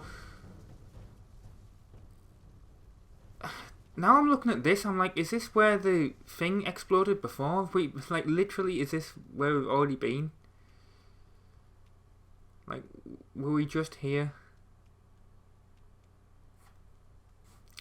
Like, is that where we exited? I'll have to check when I do. Well, like I said, part 5 footage already recorded. Commentary's not. I'll have to check that though. But I think that's where we actually were. Now here, these are hunters. They are usually quite difficult to kill. You'll see that. I didn't have to fight them, but well,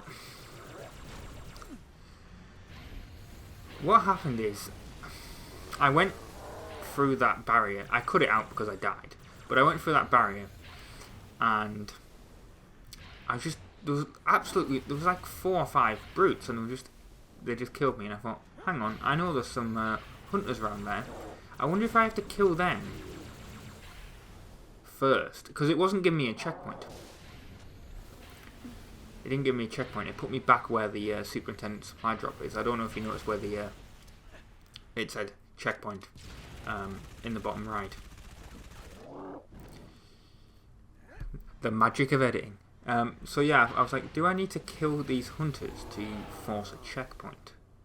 Because I'm pretty sure I went near them before, if you remember, in one of the other parts, and it spawned a checkpoint. So that's where I was like, maybe these hunters have something to do with it. But alas, no, they did not. But as you can see, they're quite difficult to kill. They have armor on. They're quite dumb. But yeah, I killed that one by throwing a grenade. In fact, I killed both of them by throwing a grenade.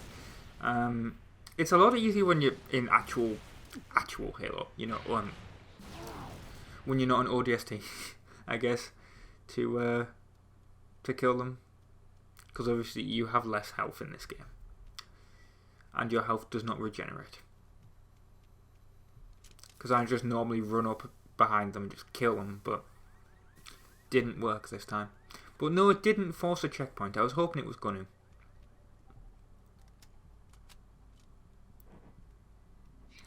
Forced the game to load, obviously, as it to load a new area, but it did not force a checkpoint. As you can see all the enemies on the map.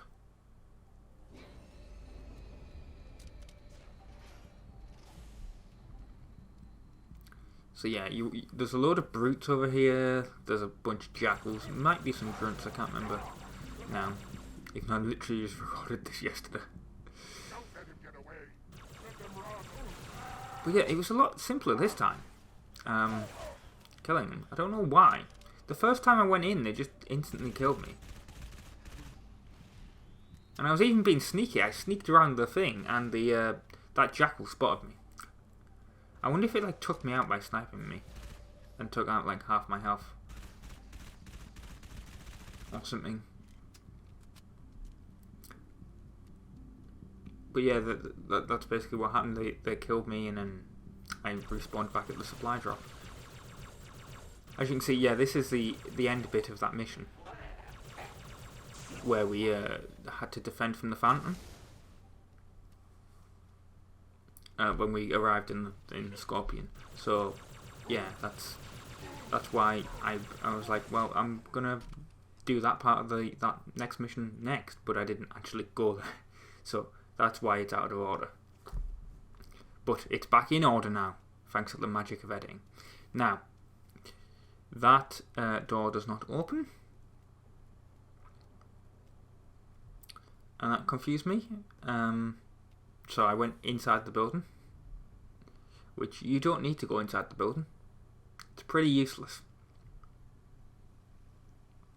I went inside the building and then I walked back up, and guess what? Guess where that takes you? Yeah, takes you back outside to where we were, but on the other side. So I could have just walked around. But yeah, open the door. There's a bunch of enemies behind this gate. Don't know how they got there.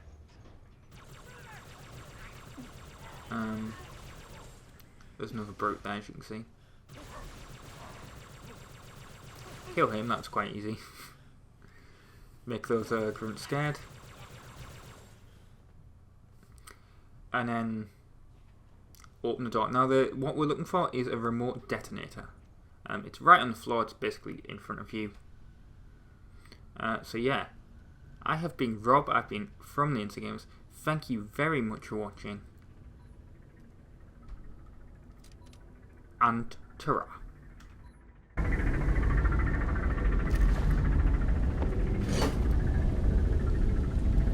Stand by to discuss trajectory.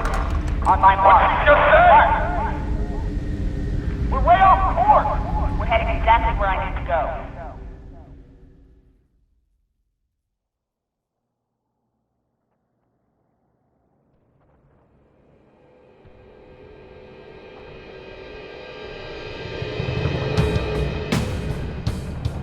Hurry up. Look, you want to do this? Be my guest. But this ain't a job you want to rush. That do it? Signal's good! Arm the other detonators and pull back to me! Come on, tough guy, we gotta blow this bridge.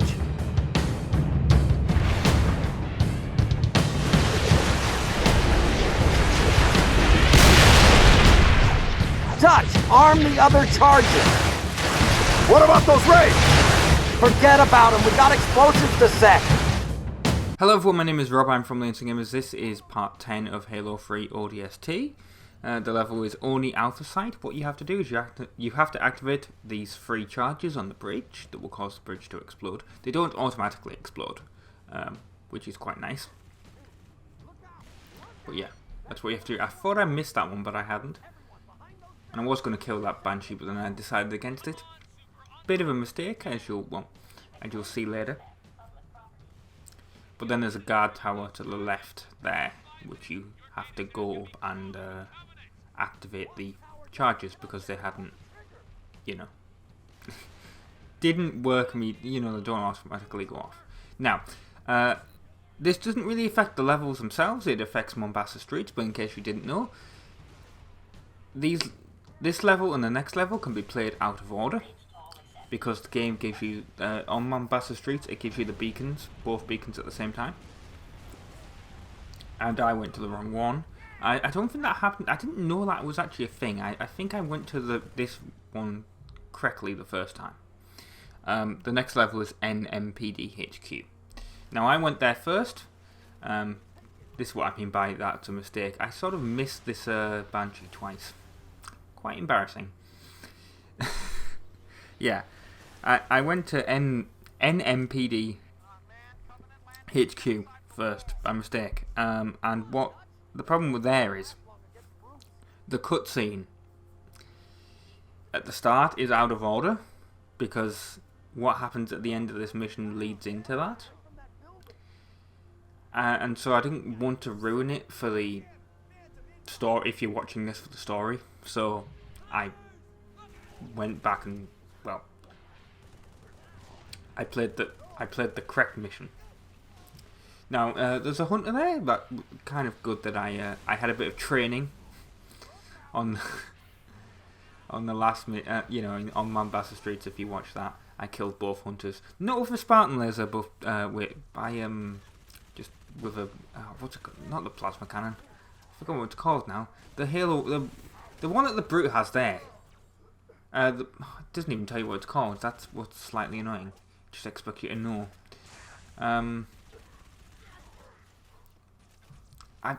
I knew that. I used to know all the names of the Halo weapons. I'm going to have to look this up because it's really going to annoy me. Even though you're probably all shouting at the screen. What is it? Halo 3 ODST weapons. Come on. A plasma... No, not the... Is it the plasma rifle? Yeah, it's the Brute plasma rifle. I think. Thanks, GameSpot, for this article. Yeah, the Brute plasma rifle. It's more powerful, and that's why it's red. Yeah, now I remember it's purple in the other games, apart from in ODST, in Halo 2, where there's both of them. Now there's a Wraith round here. It's around that corner. You notice I stopped there because what happened is I died. I'll just go out and admit it. I died. And, well, it was because the Wraith killed me. But I wasn't going to leave that in, because, you know, what's the point? You guys don't want to see me... Well, I'm assuming some of you will want to see me fail, but...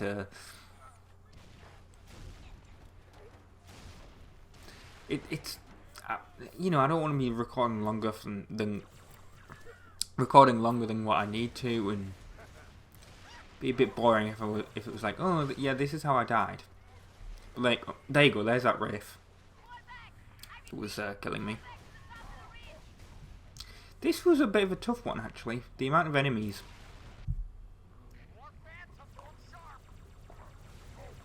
Now I just need to get a drink of water.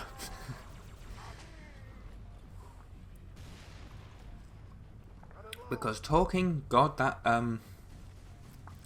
obviously, if you talk for a long time without pausing, it doesn't help. you eventually, you know, I'm sure a lot of people can actually, that sucks as well. I was throwing those plasma grenades, I was like, I'm sure that's really going to help. Nope. Yeah, we'll just plant the grenade and we'll, thank God I had one left. But apparently my health is low and I need to find a health pack. Don't think there is any. Might be wrong. Well, there must have been. So I don't think I would have survived without a health pack, but I can't remember where I picked one up. I must have at one point. Oh, there we go. I picked one up right, just basically right there. That's good. Kill this jackal. Almost kill Mickey. Yeah, there's just so many brutes on this level. It's... Ah, yes, the A brute with a gravity hammer. That's not gonna come into effect in a couple of levels time. That's really annoying. Yeah, I recall. What was the name of the station level? The one where you have to fly Banshee. It's if you've played ODST before, you'll know what I'm on about. There's a level where you have to fly Banshee, and there's a bit where you have to leave the Banshee and kill a whole bunch of brutes. I mean, spoilers, I guess, but yeah, you have to kill a whole bunch of brutes, and one of them has a gravity hammer. And believe me, honestly, I died about I'm not ashamed to admit, I died about 6 times. This bloody brute with this gravity hammer would not just it spawns 3 brutes in, and you kill them all, and then there's a bunch of invisible ones that are later on, further down in the building. But they just keep, because obviously they must hear the fighting. They must leave their spawn point and come rushing towards you. And that's what happened, basically. This bloody brute with this gravity hammer just kept coming towards me and killing me every time. And it was just... And basically, I couldn't kill it because it had overcharged... You'll see this when we get to that level, obviously, but it had, overcharged shields on. So it was really difficult to kill. So I had to sort of lure it... I had to lure it out of the building, and then I just killed it basically with the Banshee. But that's coming up in a future part. What we've got here, obviously, turret. There's basically a bunch of enemies from either side that you have to kill.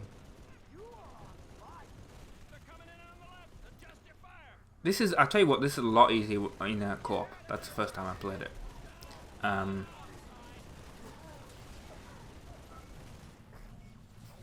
Yeah, this level, definitely. Well, and the station level, I think. I first played it on co-op with Chris, and that's how I first played the game. And yeah, it seemed to be a lot easier. True achievement came online at that point. Oh, that's another thing that annoyed me. I really should turn these notifications off. There's one that happens during a cutscene on Mombasa streets, and it's just really annoying me. It really annoyed me when it happened. So you could have come online at any other time, but it's my fault for not turning the bloody the notifications off. But to be honest, they should be off anyway when you're appearing offline.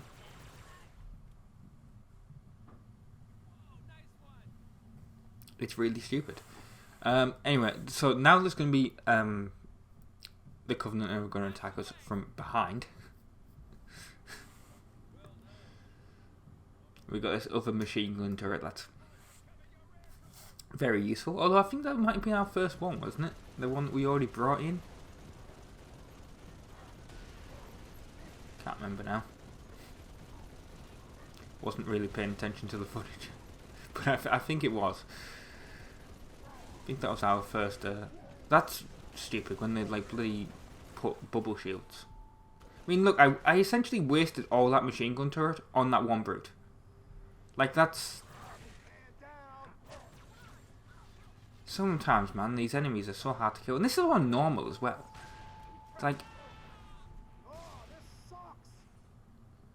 I'm not playing on easy because, I'm not that... I don't need to do that, but come on.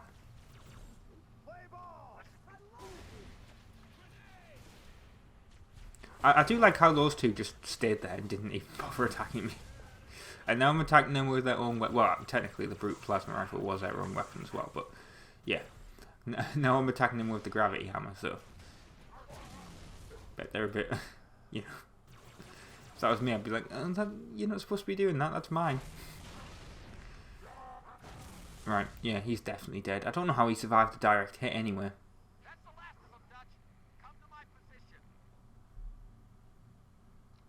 Then we come back to Mickey here, because we're going to blow up this building. Now, we're going to go up this lift on the left hand side. Here. No, why am I yawning? I shouldn't be yawning. Anyway, yeah, I was trying to give him the gravity hammer, but obviously he can't carry it for some reason. Anyway, yeah, I went in here and I activated the elevator, and I feel so sorry for this guy because he didn't make it through the doors.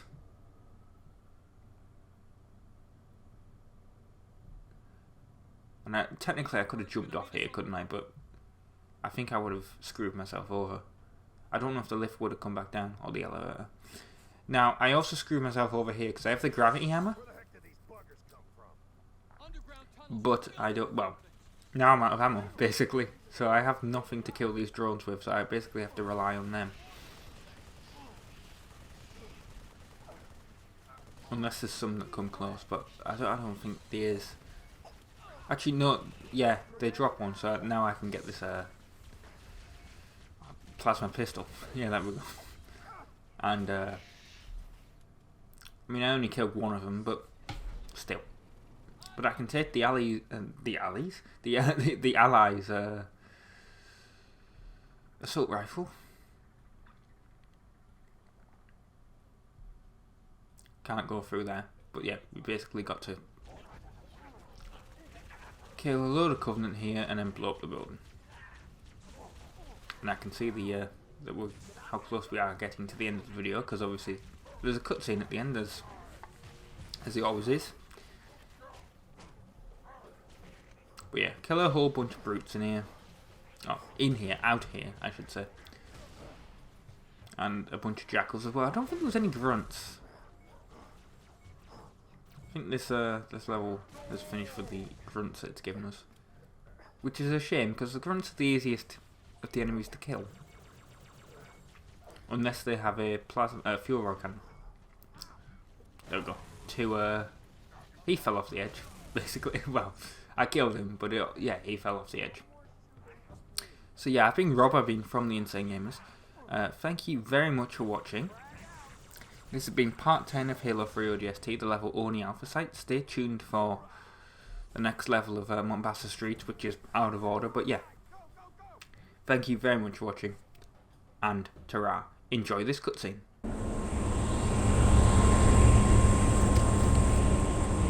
Hey, you fellas know a gunnery Sergeant Buck? Sure do. Patching him through. Glad you boys are safe and sound. Well, likewise, Gunny. You need a pickup? As long as you're offering, we're in the police HQ. Can you take us there? Affirmative. All right. See you up top. What?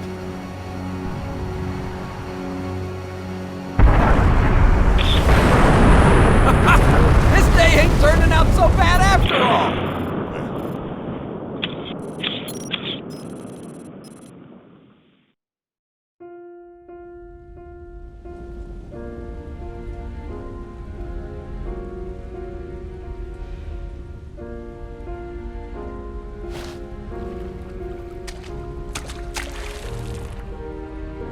Hello everyone, my name is Rob, I'm from the Insane Gamers. This is part 11 of Halo 3 ODST, part 5 of Mombasa Streets, although it's technically part 4. If you haven't been paying attention, if you haven't been watching previous two, I suggest watching it, but I'll go into a little bit of detail here. Essentially, once you've done that level Casingo Boulevard, which is the previous one that I've just completed in the footage that you're seeing, where we were driving the Scorpion and we had to blow up a bunch of stuff. It gives you 2 beacons to go to. There's one for Oni Alpha Site and there's one for NMPDHQ. Now, you're supposed to go to Oni Alpha Site first. It's the one on the bottom, if you can see there, where the arrow's pointing down. But because it gives you 2, I wasn't really paying attention. To be honest, I did not originally notice that there was 2. And I went to the one at the top, which is NMPDHQ, and unfortunately the cutscene sort of, I mean, I've played the game before, I know what the story of ODST is, but yeah, it's sort of, it would have spoiled the Let's Play, because it wouldn't have played, like, the levels wouldn't have been played in order, because in Oni Alpha Site, you, this is sort of a spoiler for the next part, so if you don't want to hear that, I would suggest skipping ahead a couple of seconds, well, yeah, a couple of seconds basically, but in the previous mission, you've blown up Oni, and you escape on a Pelican, and then essentially you go to rescue the other squad of teammates in an NMPD HQ. But obviously that would have been spoiled if, you know, if I'd done NMPD HQ, because then we wouldn't have seen, we would have been like, well, where the hell's the Pelican come from? And then we would have played that mission where we got the Pelican. I mean, technically we could have done a Pulp Fiction and done it that way. I'm assuming that Bungie allowed it to happen that way, but it's just a bit strange that it give me two. Well, it's not strange. Like I said, I assume the game is designed to allow that. Unless it isn't, and unless that's a weird glitch that's occurred. But yeah, I got both beacons and I went to the wrong one. So that's why, if you watch part 4, you'll actually see me at the start of here. So if you watch those out of, like, if you want to see how I played the game, watch those the other way around. Of course, once I finish NMPD HQ, we'll get to the correct order of the missions. There's a hunter over there. I didn't kill that one, unless I've done. No, I don't think that's the one I killed later on in part 4, if that makes any sense. But yeah, we're going to the NMPD HQ mission beacon at this point. It's actually quite close. I don't know if you noticed, I picked up a couple of the what's it called? The audio beacon things as well. Here's one. The commentators. Picked up 2 of them. Or 3 of them, maybe. And I don't know if that unlocked the Superintendent supply cache, or if that was for doing the mission. But that's basically what happened. So yeah, we're trying to get to the NMPD headquarters for quote-unquote... well, it is the right mission now, but it was the wrong mission at the time. But yeah, it's right here. You can see the beacon. It's a sniper rifle. It's up on the telegraph wire, or the phone wire in the air. So yeah, you go under it and you press the button. I've been Rob, from the Insane Gamers. Thank you very much for watching part 11 of Halo 3 ODST. Stay tuned for part 12. Ta-ra!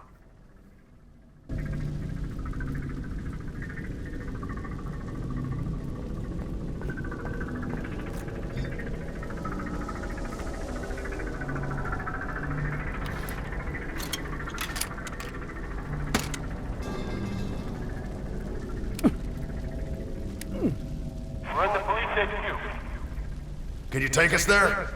Affirmative. All right. Meet you up top.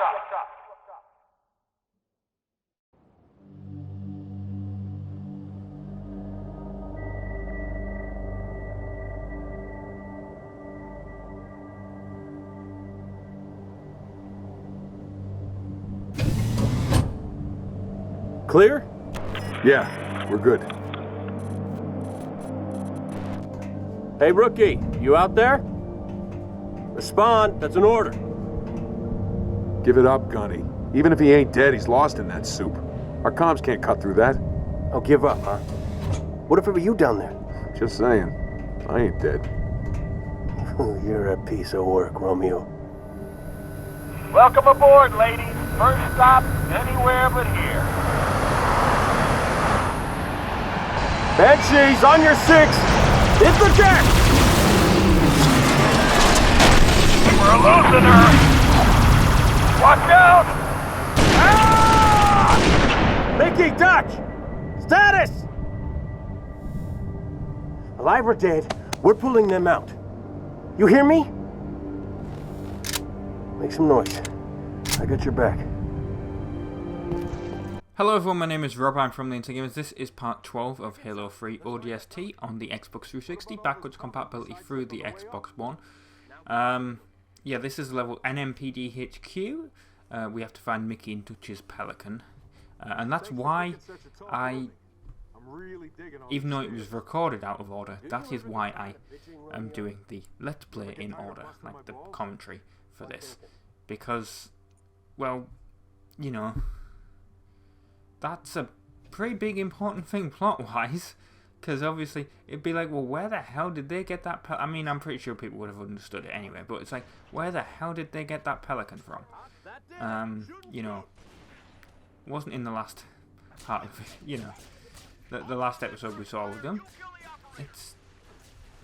But that's exactly why I decided to get this thing in order correctly. Now we've got to. There's a bunch of, well, I don't think there's many shade turrets, but there's a couple of shade turrets on this level, I think. Like I said, it's been a couple of days since I recorded this, to be honest. And what's annoying about this, of course, is you have this pistol and you have the sniper rifle, and that's fine, but I don't exactly want the sniper rifle. I just want to, I'd rather have an assault rifle or the SMG. I don't know how that grunt was killed. Did I kill that grunt, or was it literally killed by one of its friends shooting it in the back? Now, I grabbed the needler, but I replaced my pistol with it. That was a bit stupid, to be honest. But it's apparently what I did. Apologies, by the way, if the audio for this is quite low. My audio commentary. It doesn't seem to be that loud on the waveform, but then again, I've been wrong with that before. It just, you know, maybe the highs are very too high, and I'm just mistaking what is actually the correct audio level for my voice as being too quiet. So whatever. That's editing things. Speaking of editing things, God, it's this microphone. It's a Blue Snowball Ice or ICE. I can't remember exactly how that is pronounced. I did an unboxing of it. You know. Had it for several years now. Of course, because that unboxing was a real blood. Of like everything on this channel was before before part 23 of Amnesia was all a real blood. But yeah, what happened is I recorded 3 things. I've recorded yesterday's Forza Horizon 5. I've recorded a GTA San Andreas, and I recorded a GTA 4. And not all as one video, but as 3 separate audio sessions and video sessions. Obviously, because that's how it works. You capture the footage, but I mean, you can capture the audio, your commentary in the Elgato thing, but I like to have control over my my audio levels and everything. Which I think that I haven't actually tried it. It's just I always did it this way because recording on the Xbox 360 and the PS3, it used with the HD PVR. It used a program called Arcsoft Showbiz, and that didn't have any commentary function. So it was always recording the video as it was, and then recording the audio in Audacity separately.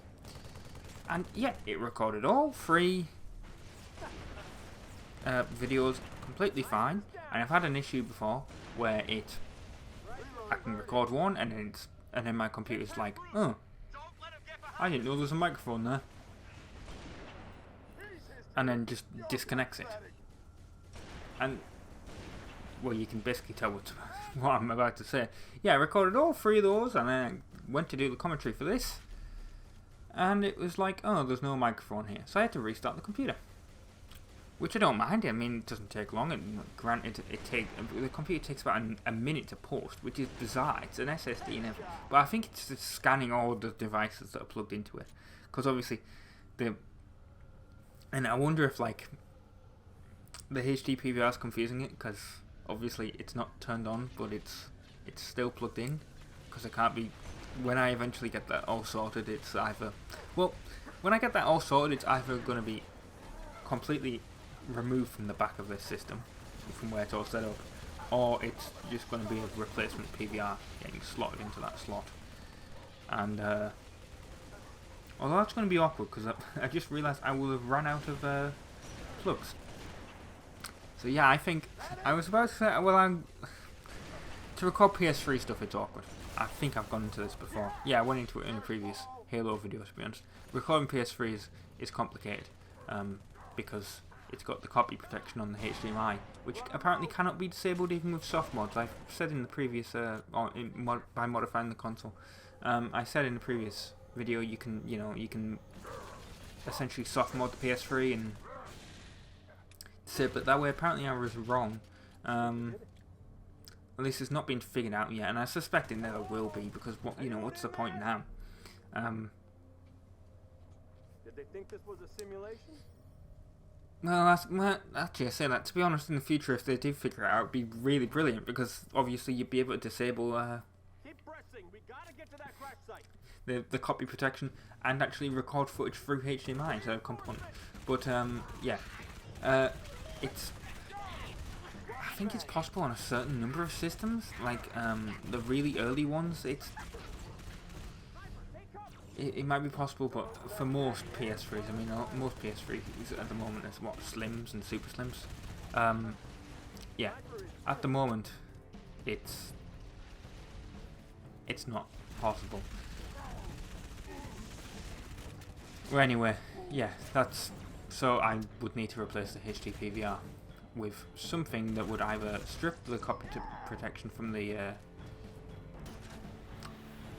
HDMI, which is possible, or I just get a component to HDMI converter, which is probably the easiest thing to do instead of trying to find the correct splitter, because I've cracked down on that a lot. Because you go online, it's like, oh, you get this splitter, and it's like, oh, about 3 years ago they enabled the copy protection on it.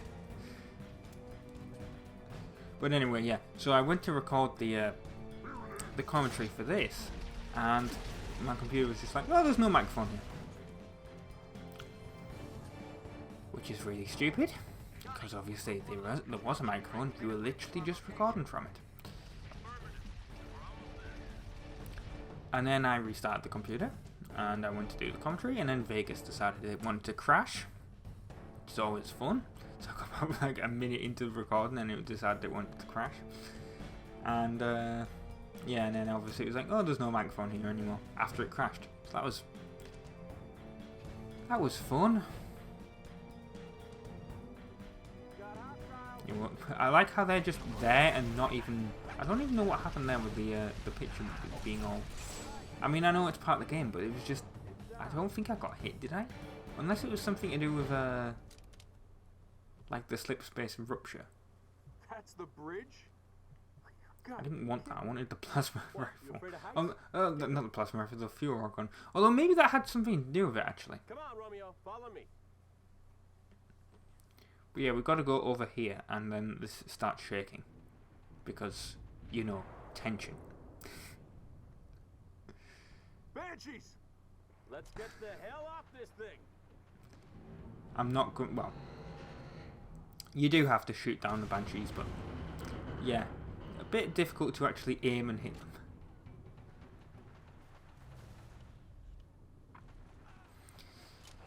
But yeah, this is a fun part of the mission. Well, you're not indestructible, obviously, but basically you have a crap load of heavy weapons, and you basically just take down a bunch of Banshees and Brutes.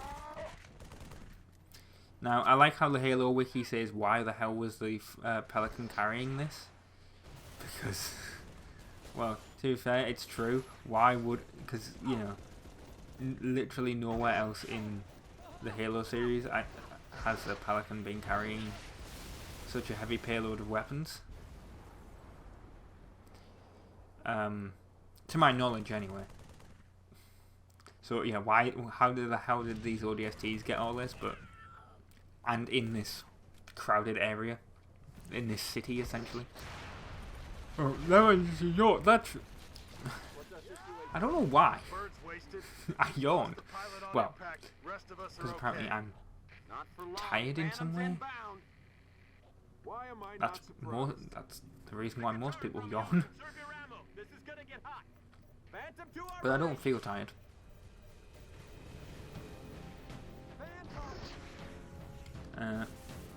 We took out the turret, I think, on that. I do like how the AI just completely wastes Spartan lasers. Like that. I also like how we can't actually aim round. I'm yawning again. I don't know why I'm yawning. I'm not tight. Maybe Halo is boring to me, which would be. No, Halo's not boring to me.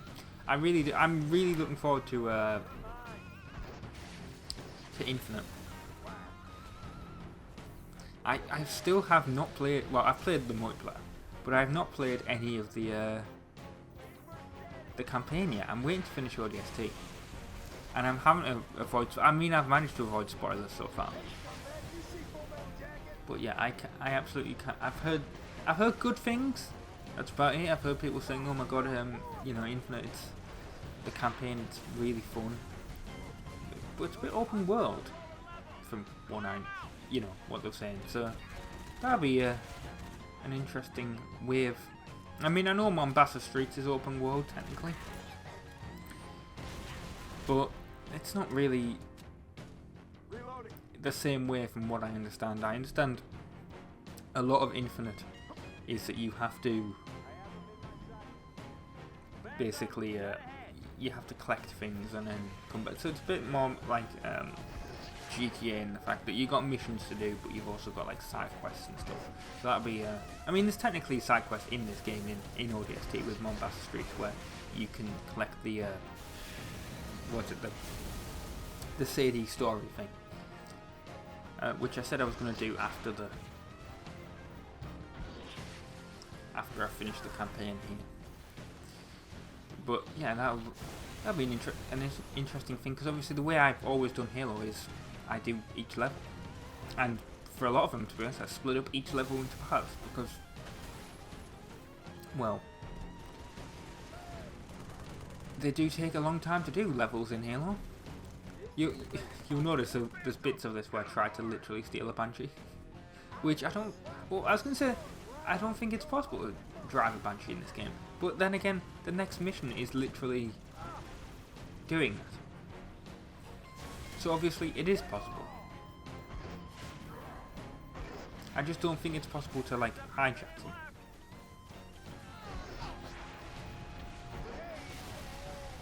Or maybe they've, like, I know there's sometimes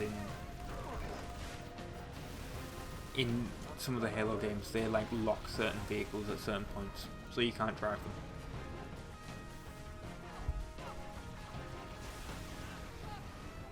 It doesn't help that they're not flying low enough at this point. But yeah, look how many Banshees there is.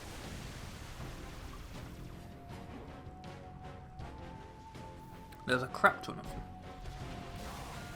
That one just got absolutely destroyed by my Furo cannon. This was the one where I tried to steal it, but I think the guy just literally, like, whoever was piloting it just, like, fell out of it, I guess. And I can't drive it, so I think they must just be, they're either locked on this level or you can't hijack them, but there's no one in it.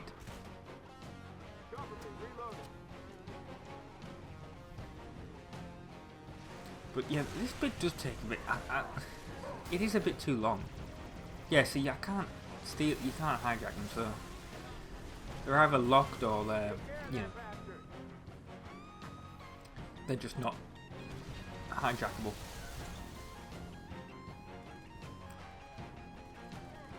But the amount of defending from these I mean, maybe if you killed the Banshees quicker, it would, well, obviously the mission would end quicker, but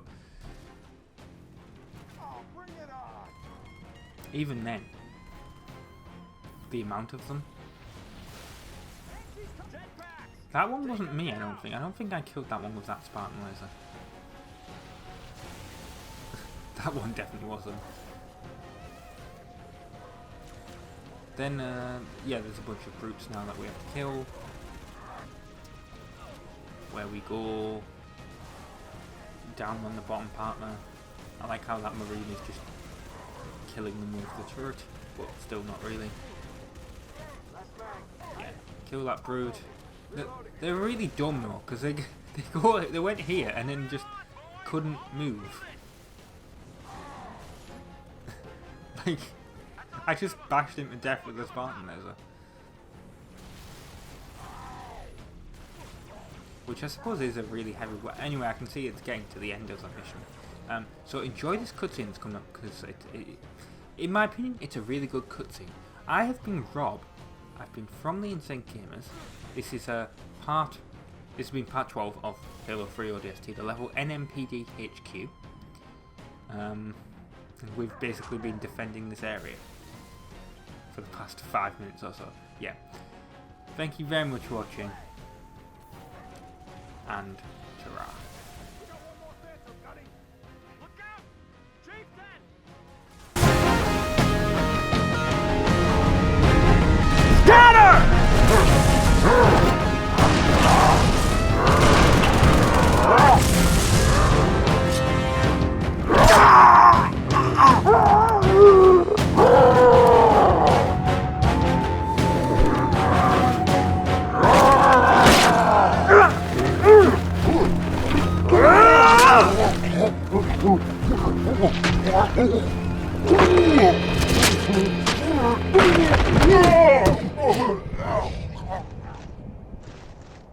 Get this thing off of me!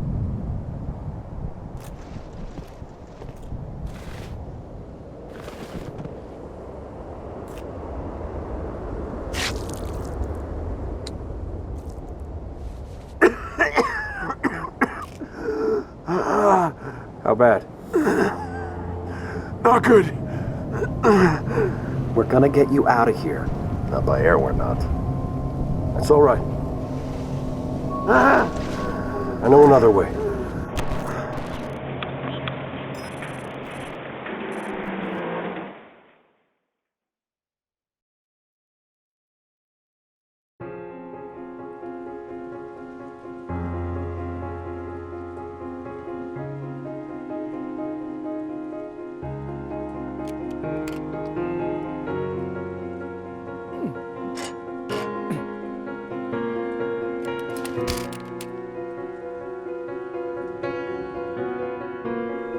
Hello everyone, my name is Rob, I'm from the Insane Gamers. This is part 13 of Halo 3 ODST, part 6 of the level Mombasa Streets. Xbox 360 game, of course, being played backwards compatible through the Xbox One, which is how it's actually being played. Yeah, so this is the end of the level Oni Alpha site, even though the cutscene that you just saw was for the level NMPD HQ. I'm sure I've explained it, but basically it was out of order. But now we're back in order, so once we get to the mission start of this next bit here, once we finish this, this level, we'll be back in the correct order, and it's how I'm playing through the game and how it's actually supposed to be played. Yeah, in the last episode I was talking about in NMPD HQ, I was talking about recording and capturing, and I know some of you will be thinking, well, that's not exciting. But I use these as more of a vlog than a let's play, really, because obviously I do the commentary on this afterwards, and it's just, this is confused. Like, this microphone is confusing me because I just recorded something, which you won't see for a couple of weeks, admittedly. But it's a new game. I just recorded that because I was like, well, I'm gonna use my PS5, might as well. If the PS5 is plugged in, and then I've got to unplug it to do Pac-Man or to do Mario Golf, I might as well record that while I'm in the mood to record. So I recorded that, and then I went to do the commentary for this, and well, in the previous episode I said the Vegas crashed and it disconnected the microphone, and the only way of getting it to discover that the microphone was there was to restart the PC, and I was like, well, I'm getting ready to restart the PC, and then I'll unplug the PS5 and I'll plug the Xbox 360 in and I'll do Pac-Man. No, I haven't done that yet because it disconnected the microphone. And then about 5 seconds later, it was like, there's a microphone here. I don't understand it. I don't understand this computer. Like, it's a blue snowball. Ice. Although I don't think that makes any difference. And the thing is, it's plugged into a USB 3.0 slot. And if I Google this, there'll be a whole bunch of articles saying that you shouldn't plug a blue snowball into a USB 3.0 slot, and I guarantee that is the problem, and really I should fix it. But to be honest, the amount of USB slots on this computer, I mean the 2 USB slots in the front are USB 3, literally I think I might only have like 1 or 2 USB 2.0 slots, and I don't see why it should matter anyway, because if you logically think about it, if you plug a USB, if you plug a USB 2.0 device into a USB 3.0 slot anyway, normally, it just, the slot operates at 2.0 speeds. So I don't see why this is actually a problem for the blue snowball. Unless it's some weird way that, like, microphones are detected. But, like, if I look this up now, like, blue snowball, USB 3.0, I guarantee I've put USB 30. No, USB 3.0, right?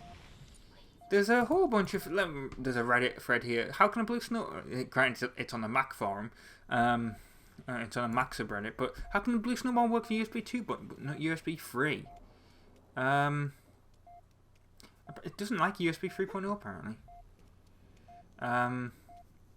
This person, this is 4 years ago, the power light lights up, which is accurate. That's still what happens when the microphone disconnects from the PC. It's still detected, like the light is still on and everything. It's still, so if you don't hear it disconnect, you literally don't know anything's wrong. But then this person saying Audacity and anything else, don't pick it up as an input device. That's not what happens for me. I can still see it as an input device, but I just get literally no audio at all. But then this person's saying they sent it back to Blue and got a new microphone.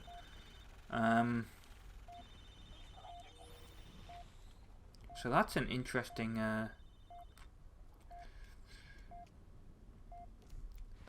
That's an interesting thing. I wonder if. But then there's a whole bunch of different articles saying this, like compatibility problems, which is on Build a PC, so it's a different forum.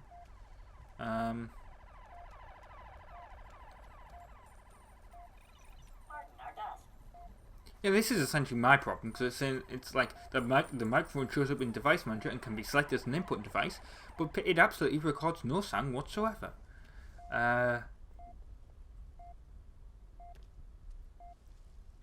But then this person's saying it's a registry issue, which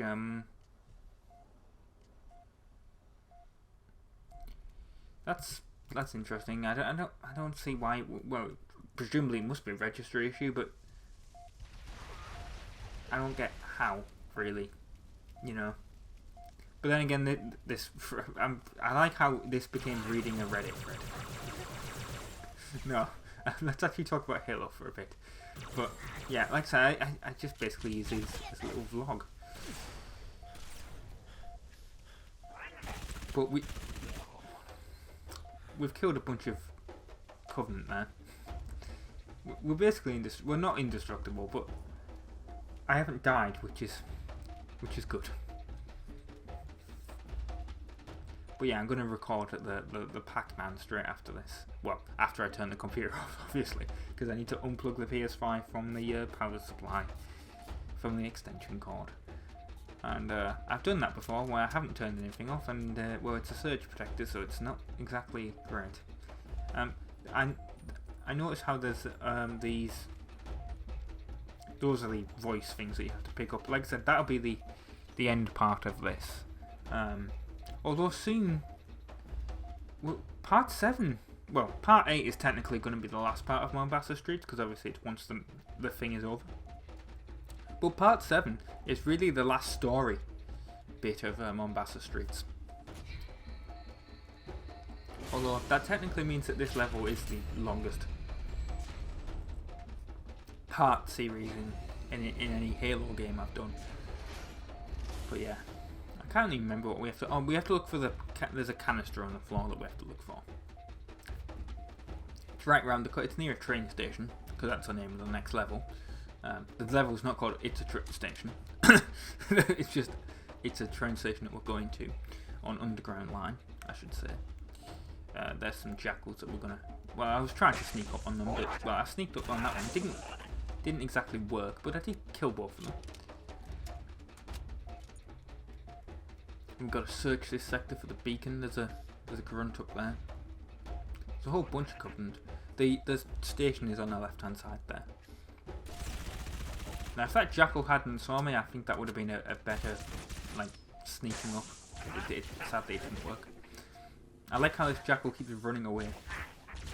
I'm yawning. I yawned in the previous episode twice. I don't know what's causing me to yawn. Like I said, not tired. But guess it's happening. I don't know where that grunt went. Oh, there's a jackal up there as well. Guess I'm gonna kill that. Yeah, I killed it. Then we literally have to turn left, I think.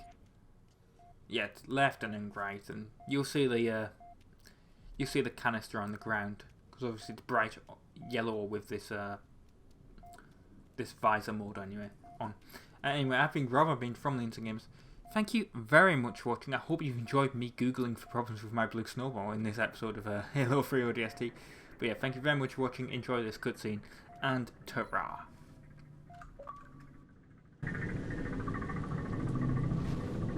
How bad? Not good. We're gonna get you out of here.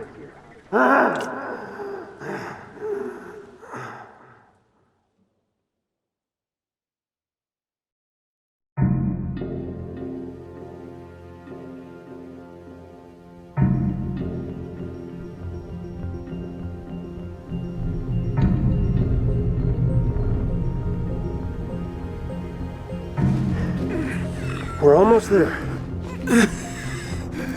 Put me down. Put me down for a second.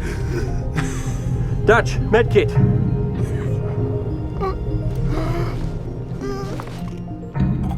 What's wrong with him? He's got a punctured lung. Can't breathe.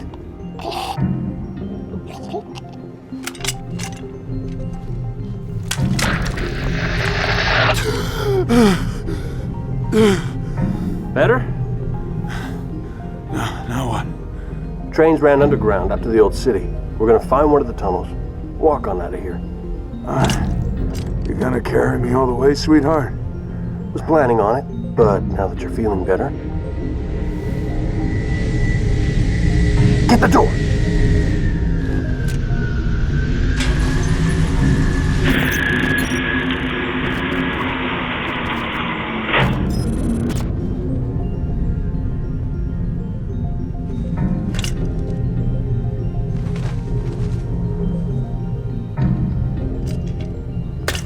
Johnny, you're gonna want to see this.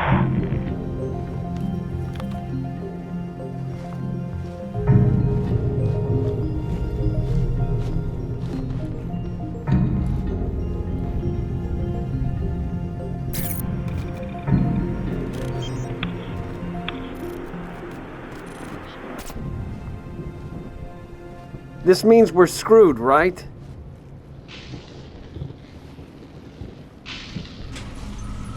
Not yet.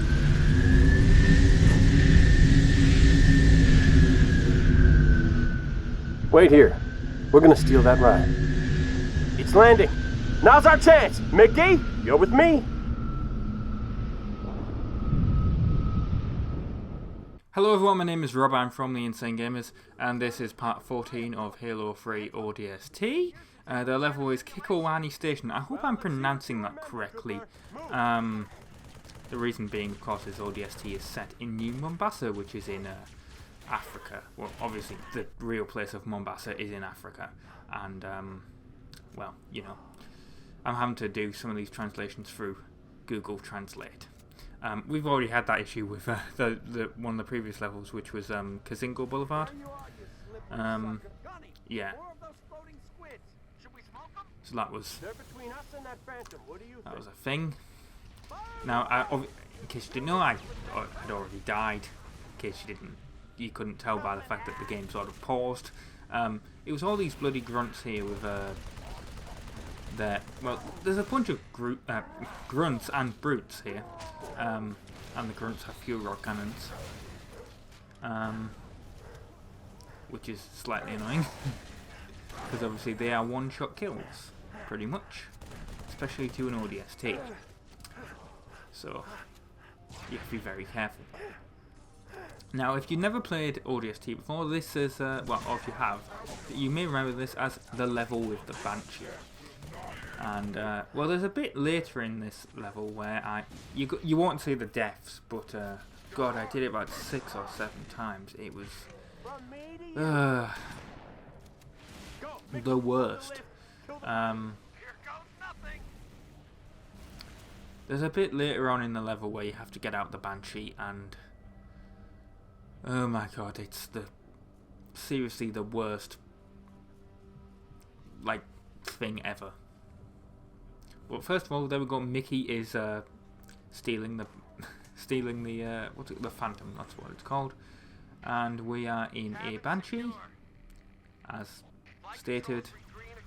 A lot easier to kill the grunts with the I guess it's a plasma rifle, technically, on the front of a Banshee. There we go. We've got to. He stole the Phantom now, so he's just going to pick up Dutch and Rome. Now, at the time of recording, it is the 22nd of December, 2011. I know you'll be seeing this in May. But yeah, at the time of recording, I've literally 2 days ago I got my COVID booster. A COVID vaccine booster. My first 2 were Pfizer, but this booster one was Moderna. And well, I first COVID vaccine I got didn't have a reaction. Second time, I got a reaction, a massive headache and pain on my arm. Well, massive pain on my arm. Same with the booster. But that's proof that it's working, I guess. It's, you know, there's something being injected. It's working, obviously. But yeah, there you go. Yeah, that's so I have a slight tingle of the headache at the moment. Not enough that it's a problem, but yeah, if I tried to record something yesterday, Jesus, that would have been something, because I couldn't think. I had to take 4 paracetamol tablets to get round it.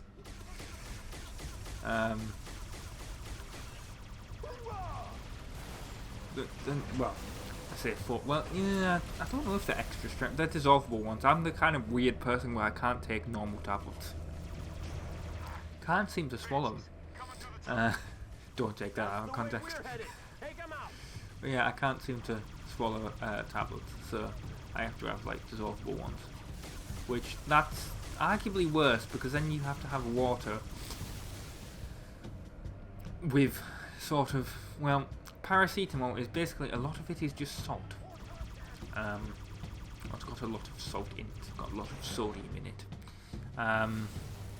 So essentially you're drinking a lot of salt water. That's not particularly a nice thing. Anyway, with this level, a lot of what you have to do is you have to go through these like sort of hidden underground areas like here, and unfortunately there's a bit where you have to get out of the Banshee to go through the area, and unfortunately that level has that part of the level has about, like, well, I don't want to misjudge how many there is, but it's got a crap load of brutes in there, and one of them has several of them are invisible, and one of them has a gravity hammer, and you are an ODST, so obviously you will get killed instantly. But I mean, even Spartans get killed instantly by a gravity hammer. So yeah, that is well, at least in multiplayer. Now I'm trying to think if I got hit by in previous Halo Let's Plays, if I ever got hit by a gravity hammer as Chief and was instantly killed. I think so, probably. Yeah, that's always fun, though. There were so many bloody brutes. It was absolutely, like, I must have died about 6 or 7 times, and I was almost thinking, oh my god, I'm never going to get past this part of the level. Now, I did, obviously, but it was so annoying. There we go, we have killed those Banshees. But there we go, essentially you have to get out of the Banshees now and open the doors, and that's essentially what happens in that part, apart from the fact that the door is basically stuck open. I don't know if you heard my phone vibrate there. I'm just going to check what the notification is. I really shouldn't kill those poor engineers, but we don't know that they're friendly yet. Oh, it's a Twitch notification, I guess. Hit. Come on. There we go. Just getting. I don't know why Google needs like. One of them was also like a weather notification. It's not like, oh, storm in your area or whatever. No, it was like, oh, the weather is now 11 degrees or whatever it is, instead of 11. Would it be 11 degrees in the middle of whatever? It's like it said it was 11. It's like, would it be 11 degrees, or would it be, you know, like it? Oh, it's changed from 10 to 11 degrees. Why do I need to have this notification, Google? I don't care. But yeah, that's what happened. Yeah, we have to basically destroy these engineer nests. Oh, I got an actual email though. Oh, it's just a Patreon thing. Right. And then an email from eBay asking me if I'm still interested in something, which I am interested in it. Unfortunately, I wouldn't be able to Let's Play it because of, well, it's an original Xbox game and it's not backwards compatible. But if I got an original Xbox again, then it would be certainly something I would play. Although I have a load of games to play that I haven't, you know. That's the problem with, well, not a problem of course, but it's something I want to do. It's like I got Need to Speed Carbon. I want to do a Let's Play that. But oh, there we go. See, there's a grunt with a fuel rock cannon. Just essentially, luckily you're in a Banshee, and that's pretty much. They take 1 or 2 shots, but yeah. And now I'm yawning, and let's. I absolutely slept like a baby last night, by the way, from the bloody. The first, obviously, I got my injection, and the first, you know, and I like how I almost killed myself there with the Banshee landing on top of me. Anyway, yeah.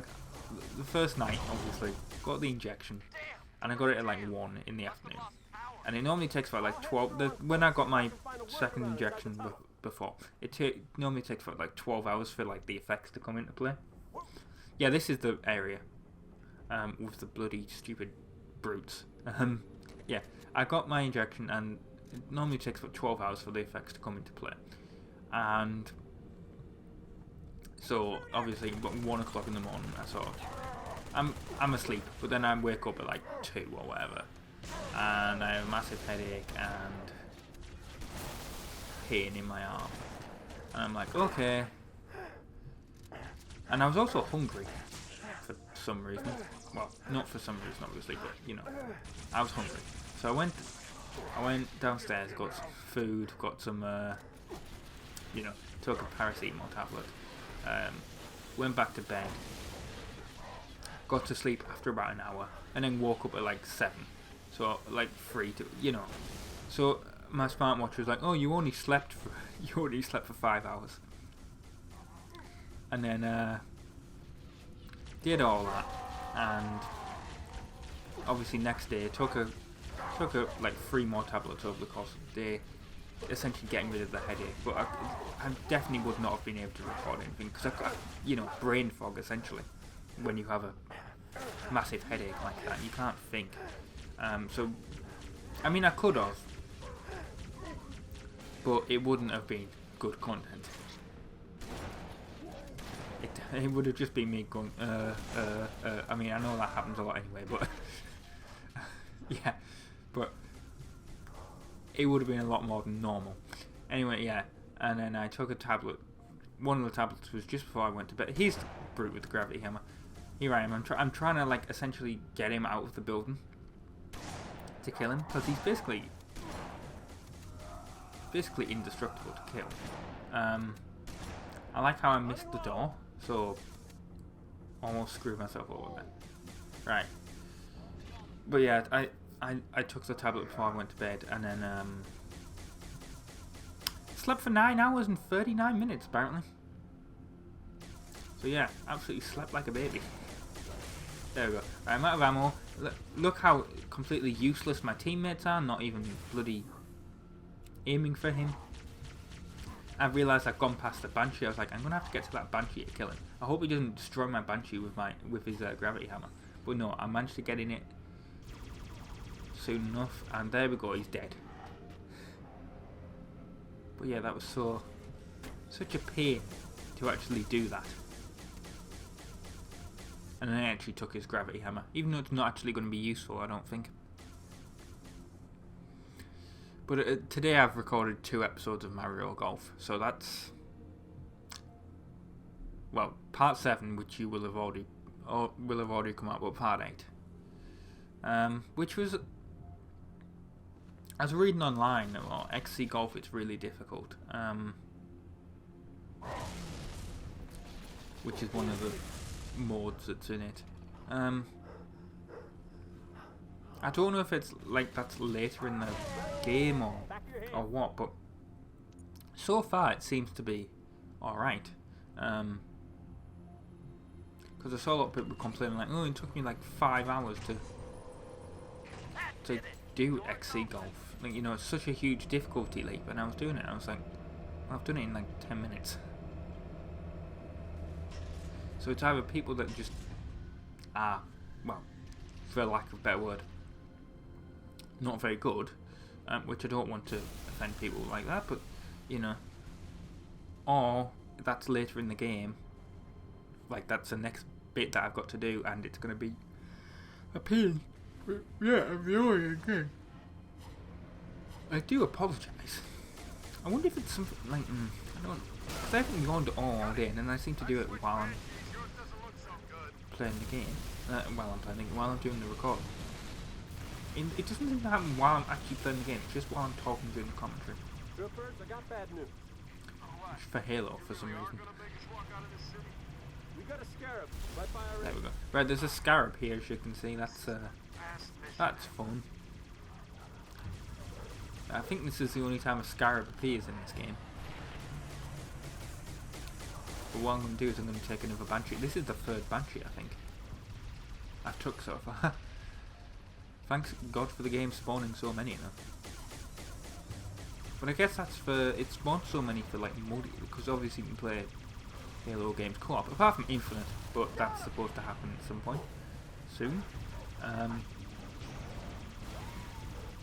like how I blew that one up.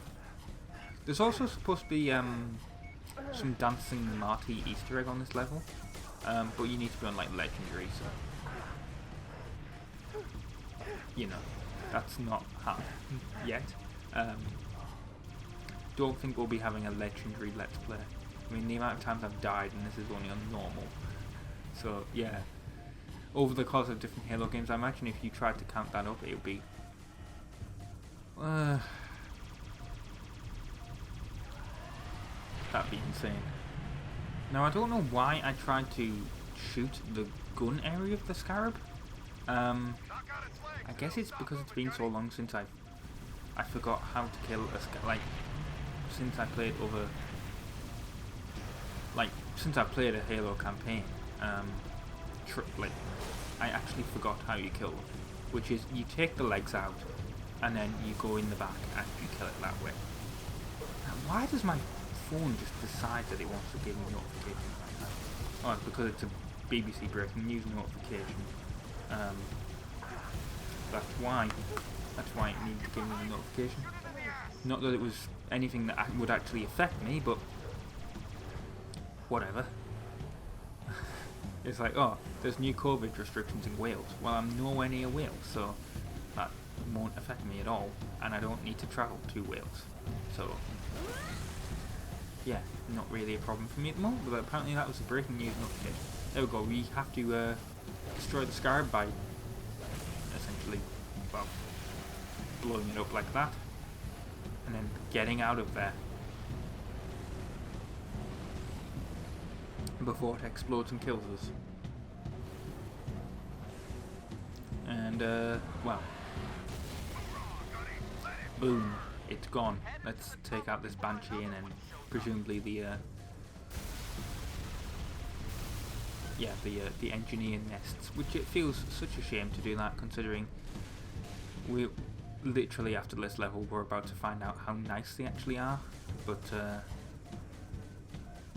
yeah. Ah well. Almost landed on me again. That probably actually would have been deadly. Well, I can see it's coming up to the end of the part, so I'm going to tell you that I was Rob. I was from the Insane Gamers. This is part 14 of Halo 3 ODST. Thank you very much for watching.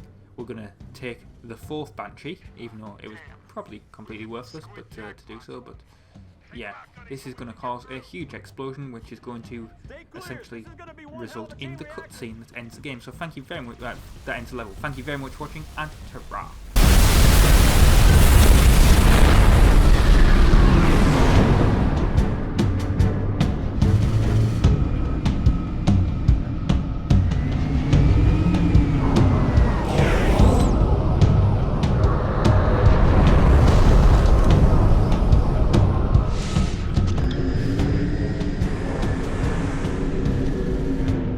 Keep her steady, Mickey. You doing okay? Just glad we didn't go with your first plan. Look at those tunnels. Ones that aren't flooded are probably packed with buggers. Hell, I wouldn't go down there even if you ordered me to. Come on, Veronica. What could be more important than that carrier? My orders. And Buck, call me Captain. Mickey, turn around. Find a safe place to set us down. What? Why? I lost something. Now I know where to find her.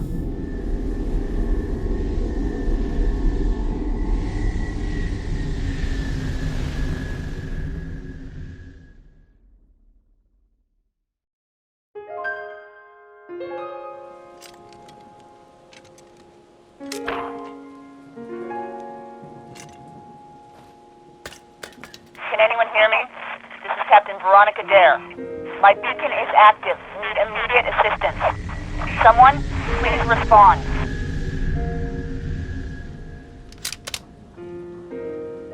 Hello everyone, my name is Rob, I'm from the Insane Gamers. This is part 15 of Halo 3 ODST, part 7 of the level Mombasa Streets. And I was honestly considering if I should, well, even do this video. I mean, you can see how short it is. It's about 3 minutes 48 seconds long. And I was considering, well, it's such a short part. Should I do it as a separate video, or should I put it onto the next part of the game? I finished the game now, so I can actually technically spoil myself with Halo Infinite, although I don't want to. I just want to, I want to play through the game myself, obviously. Do it as like a blind playthrough, I guess. But technically I could now spoil myself with Halo Infinite because I'm going to be playing it. But that level, the next level of ODST is called Data High. And I'm considering if I should add it on to the thing. Now you notice there's a brute over there with a fuel rod gun or a fuel rod cannon. I was trying to get him to kill his friend there, which I succeeded. Yes, you have to fight a bunch of brutes and jackals here. And apologies if the audio is low. Well, apologies really if it's too loud.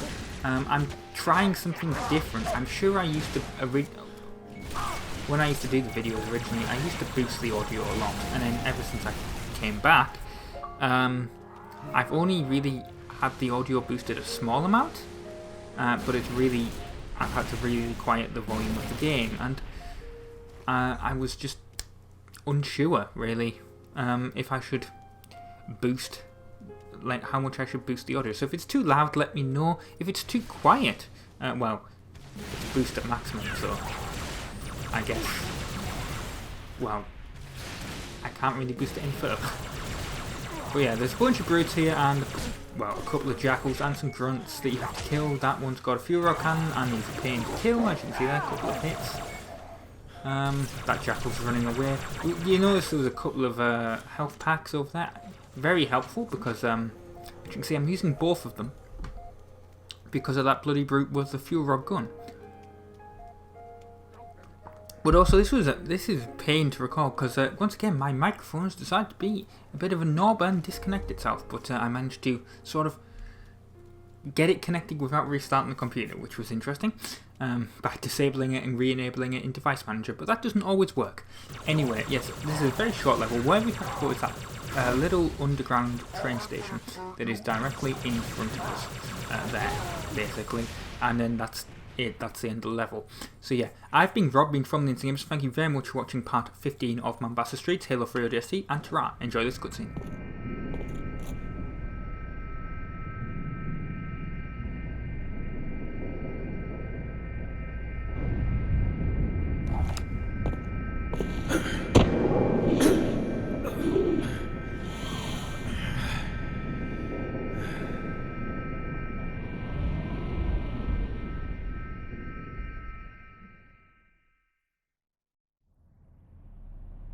They've got me cornered.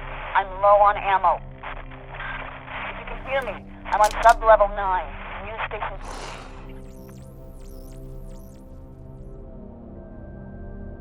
Hello everyone, my name is Rob, I'm from the Instant Gamers. This is part 16 of Halo 3 ODST. It is the level Data Hive, and we are in the end game now. And as you notice, I unlocked an achievement there, Good Samaritan. You get that for basically not killing any of the engineers in the Mombasa Streets level. You have to go through the entire game, obviously, well, not a single playthrough, obviously, because I didn't do this as a single playthrough, but you have to go through the entire game, basically, in order for it to work. There's also a different one that, I think it's, I can't remember if you have to kill 10 or 20, but it's called Naughty Naughty. So yeah, I mean, I didn't actually see any engineers. I saw one, I think, yeah, one engineer the entire time. Maybe I wasn't paying attention, but yeah, I don't think there was many engineers in the Mombasa Streets level. I know there was a few in the different campaign levels, but yeah, in the single, like in the free roam exploring Mombasa Streets level, I think I only came across one, maybe two. Oh yeah, I remember it was near the Superintendent supply cache. There was three then. There was one that was with a bunch of brutes, where they strapped a bomb to it and it exploded, but I didn't shoot at it, so it wasn't a problem for me. And then when I went near the Superintendent supply cache, there were two there. So 3 across the entire game, and I didn't shoot at them. But yeah, I think if you want the other achievement, which obviously you'd have to do that in a different playthrough, in a second playthrough, you have to kill, I think, 20 of them. Now, yes, Data Hive, we have to go underground, and unfortunately, well, not unfortunately, but, well, I kind of screwed this up. Not in the fact that I, screwed up how I, like I died or messed up, like, the level or the recording or anything like that, but because of, something that'll happen. We'll see it, I don't know if it's soon, but I think it's pretty early on in this level. Well, I know it's on this level, but I'm pretty sure it's pretty early on. And unfortunately, I might have ammo at the moment, so I'm going to have to get some more. I'm recording this actually on Christmas Day. Yes, I know I have nothing better to do. No, I do. It's just I have some time and, well, about 40 minutes. And I thought, well, this is a half-an-hour video. Technically less with, well, 25 minutes. Technically less with the cutscenes. So I'll record the Halo 3 video, and then I don't have to do the commentary for this tomorrow. I can't believe that brute took 2 fuel rod cannons to the face. Yes, this guy over here, this ally, quote unquote, over here, this cop. Now, you heard me mention before about the mission, the audio log things that you have to collect. And it's an achievement, and I said I would do that as like part 8 of Mombasa Streets, just as a sort of walkthrough thing. I haven't recorded that yet, but oh yeah, I was slightly confused on what I had to do for some reason. I was like, oh, I have to. He's like, oh, you have to hit the switch, and then I was like, is that a switch? No, that's a health pack. And I was like, where the hell is this switch? I don't know. But yeah, this cop here, he is a quote unquote ally. I mean, he's really going to help us. And you can get through the entire game without, like this entire level, without revealing what, like, happens. Well, what his true intentions are. You can get through this entire level without that, but I'll just tell you it in case you have never played ODST before and you want to know, and you will know what I'm talking about. Basically, he's got a shotgun there, and he is a corrupt cop, basically. I don't know the name of the superintendent of the police in this game, but basically Sadie's story is the superintendent is... It's got a program in it that's basically designed to protect Sadie from, I think, the chief of police. Yeah, the chief of police, and that guy is one of the cops that's on his payroll of being corrupt. And yeah, there's a bit in this level that unfortunately I didn't show, and that's what I meant by I screwed up. There's a bit in this level where he sort of, his goal is I think, I don't know what exactly, because I have never actually done the story of Sadie. I'm just remembering this off the Halo wiki, so I might have some information wrong, but I'm pretty sure Sadie is she's the daughter of the guy that designed the superintendent, and then she uncovered this sort of conspiracy involving the chief of police. So it's this guy is going down here to delete some of the data that would reveal the chief of police's corruption or something like that. I think that's what he's trying to do. But unfortunately, there's a bit in the level, I don't know if I'll be able to point it out. There's certainly a bit, it might be here, where he's starting to... there's a bit where he goes in a room, and I'm thinking it must be here while I'm fighting all these enemies. Basically, where he's if you go in... No, it's not. It's later on in the level then. Basically, he goes in a room, and he... It's probably here, because he's running away, actually. He's avoiding. He's avoiding all these enemies that I have to kill. But yeah, you essentially go in. He goes in the room, and if you spot him, if you go in the room with him, he goes, "Oh, I have to kill you." He basically turns into an enemy. It's the only time I haven't played Infinite yet. Prefacing that, but it's the only time I believe where there's an actual human enemy in Halo. I think apart from some drugged out Marines maybe in the original Halo, which you don't even come into contact with, it's sort of like an Easter egg, but they are technically enemies. I think that guy's the only actual enemy in the game. I think it's probably now, he's probably looking for it. It's around here. But basically if you go in the room with him, he turns into an enemy, and you have to kill him. Otherwise, basically, you just continue going through the level, and there's a bit where you have to jump down into the next level, and a bunch of drones come out and kill him. I mean, that's a spoiler, but yeah, that's basically. Well, I think it's literally right here now. Yeah, you press the button, and you jump down because there's nothing there. But he can't because there's a bunch of... Yeah, here we go. Bunch of drones that are killing him. Now, they don't actually kill him if you actually look in theatre mode. He literally is just there and disappears. So I guess he managed to actually delete his... I mean, you can't stop him. But I guess in the lore-wise, he managed to delete the files unless Virgil... or the superintendent. I've spoiled that, but yeah, unless Virgil has a backup.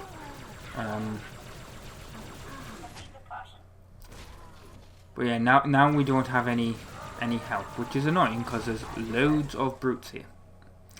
And at some point we are going to be coming up to a cutscene. It's very soon. I can see it on the timeline where I've increased the audio of the game. So yeah, we'll be coming up to that, and I'll have to shut up. But that's probably in about a minute or two, so I can keep talking. But after that cutscene, I think I'll talk about Christmas, and I'm actually going to talk. I'm not going to talk really about the movie, but I watched a movie last night, Christmas Eve, called Deck the Halls, and it's not really going to be a review, but it's gonna sort of going to be a review, if you know what I mean. It's a film, let's just say that, and I'll leave it at that until basically the cutscene is over and I can talk about it, because I know I definitely do not have enough time to talk about it coming up, basically, like before this cutscene, to get out what I want to say. But yeah, we've got to go down, and I'm a bit of an idiot because I went through this gap, through this door, I should say. Alright, it's a couple of doors down actually, but you keep going through here. I don't think there's any enemies really. If there is, there's one or two. Oh yeah, there is. There's some jackals and a brute actually. I forgot about this room. But yeah, there's basically a bit where you walk down a corridor, and then I got to the end and I didn't see the prompt, and I walked back out the corridor, and I was like, wait, hang on, no, I have to go back down the corridor. So don't do that when you if you play this level, if you are playing through Halo after I've done this Let's Play. But yeah, killing all those drones. I suppose I technically don't have to, but it's useful. There we go. See, go through this corridor, and yeah, down this corridor here. Go here, up to this door, and I missed the prompt that says knock on the door, and I walked back out because I was like, oh, it's a red light, can't go that way. No, that is the way you have to go and turn back around. So yeah, here we go, cutscene coming up. Enjoy.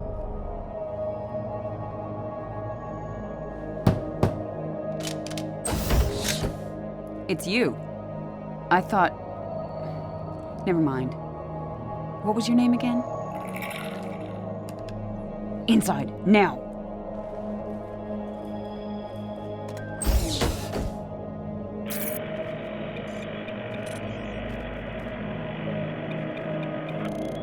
This way, and stay quiet. Some idiots blew the building at the top of the shaft. Woke the whole hive. Down there, that's the superintendent, the AI that runs every system in the city. My mission, our mission, is to secure the superintendent's data. Problem is, there's only one way in from here, right through the hive.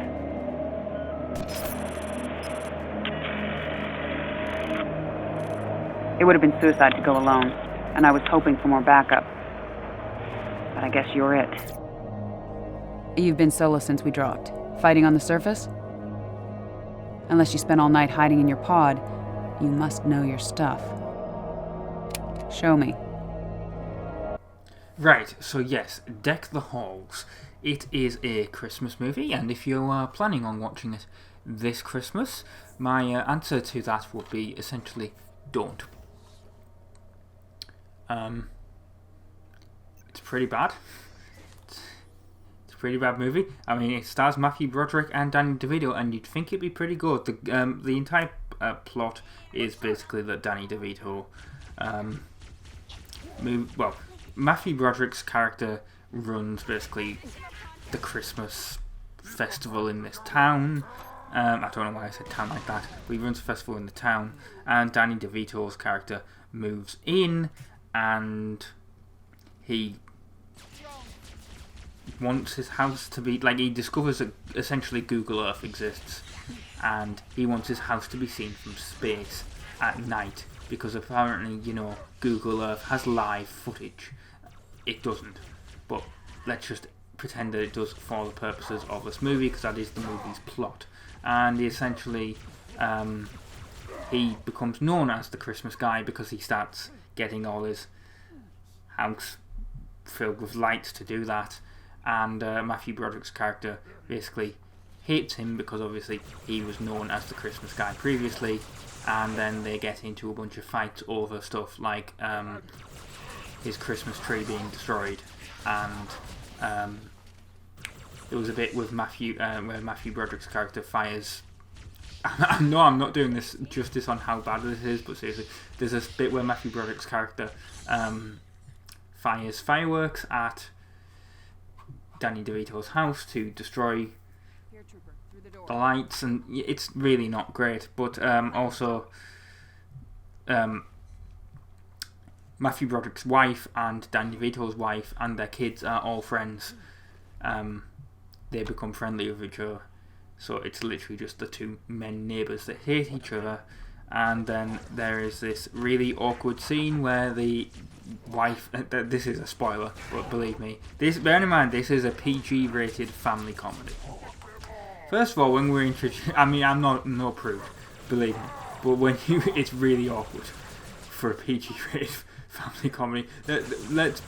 When you get introduced to Danny DeVito's wife, it's basically that she... Well, first of all, the two daughters are essentially sluts.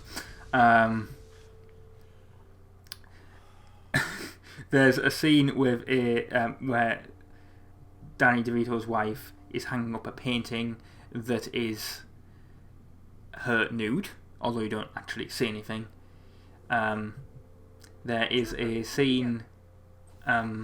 she reveals that she met Danny DeVito after he was perving on her while she was posing nude for the photo.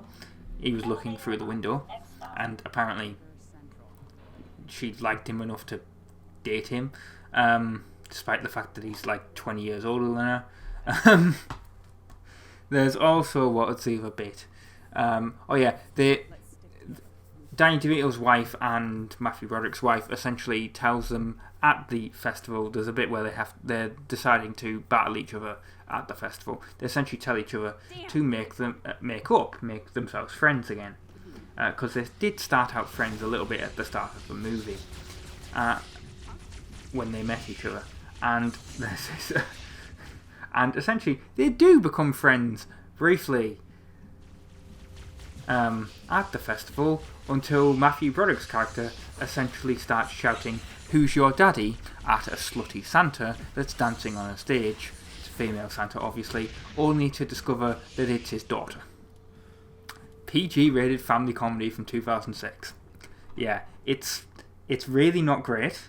It's really not funny. It's really quite awkward. The ending is basically that they do become friends after they both lose their family because they get annoyed at how they're fighting, and then everyone in the town decides to help Danny DeVito put more lights on his house, and then for some reason Google Earth has live updating and it can be seen from space, and then the movie ends. It doesn't really explain why Danny DeVito's character actually wanted his house to be seen from space, but whatever, we'll just gloss over that. It's really not a good family comedy. It's not good at all, really. It's not even, I wouldn't even say it's a good comedy. I mean, if you look on Rotten Tomatoes, it had a critic score of like 6. And I was thinking, it can't be that. There's been bad movies I've watched before and I've gone, this is actually quite redeemable, but critics have no idea what the hell they're talking about. This is not one of them. It was a pretty bad movie. I really do not recommend it. I mean, in the UK we have this sitcom called Mrs. Brown's Boys. Critics absolutely hate that, and there is but it's very popular, so it has to be doing something right. And there's a lot of people that hate it, but there's it's also like, it's quite popular. There is admittedly in the first series of Mrs. Brown's Boys, when it was all new, quite some funny moments, but it aged itself. If it stopped on the first series, probably would have been quite good and remembered more than it was, remembered for better than it's gonna be, because it keeps going on and on and on. And in fact, while I'm recording this right now, there's a new Christmas special being on, and it's been on for 10 years, and it's literally the same jokes over and over again. But the point, what I was trying to make with that comparison with Mrs. Brown's Boys, is essentially that has an audience, and where people, I can see there was funny bits in it. There were quite funny bits in the first series. Not here. Not in Deck the Halls. I don't even watch it as a curiosity like I did. It's not worth it. And there's another cutscene coming up. So like I said, perfect amount of time for me to essentially talk about this movie. But yeah, do not watch Deck the Halls if you plan on watching it this Christmas season. Believe me, I spent last Christmas Eve watching it, and it wasn't worth it. Anyway, enjoy this next mission cutscene.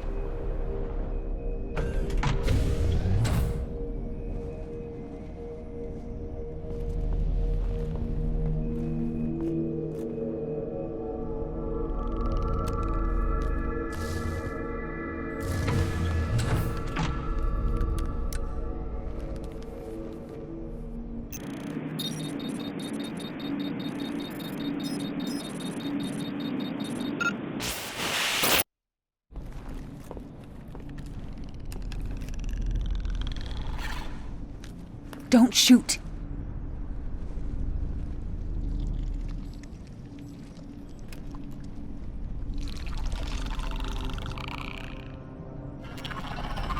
We've seen them before on other ops, but we've never gotten this close.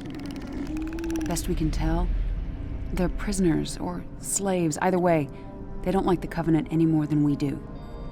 I spotted this one in the tunnels. Watched it access comm lines, security cameras, traffic controls, you name it. Eventually it'd hold up here.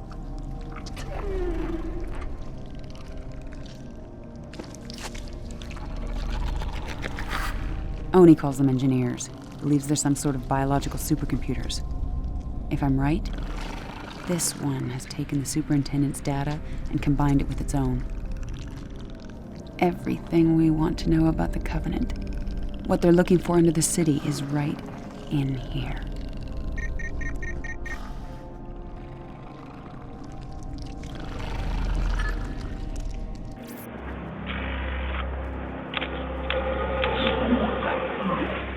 Damn! Buggers must have raised the alarm.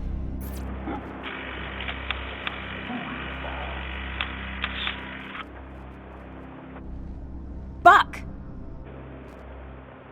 Veronica? Where the hell are you? Data center, but we're coming out. We? No time to explain, but do not, I repeat, do not shoot anything pink. Whatever you say, just come on! Those brutes are here for the engineer. They'll kill it if they get the chance.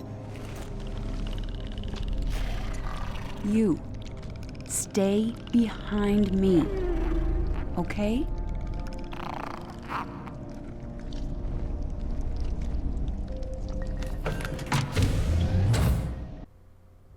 You know, for some weird alien snake floating creature thing, it looks quite cute, actually. Yeah. Now we basically have to fight our way out of here, and thankfully, Virgil, which is its nickname, gives us some help, basically, with that overshield. Unfortunately, I managed to walk. Well, I didn't. They flew over me, I guess. Those brutes.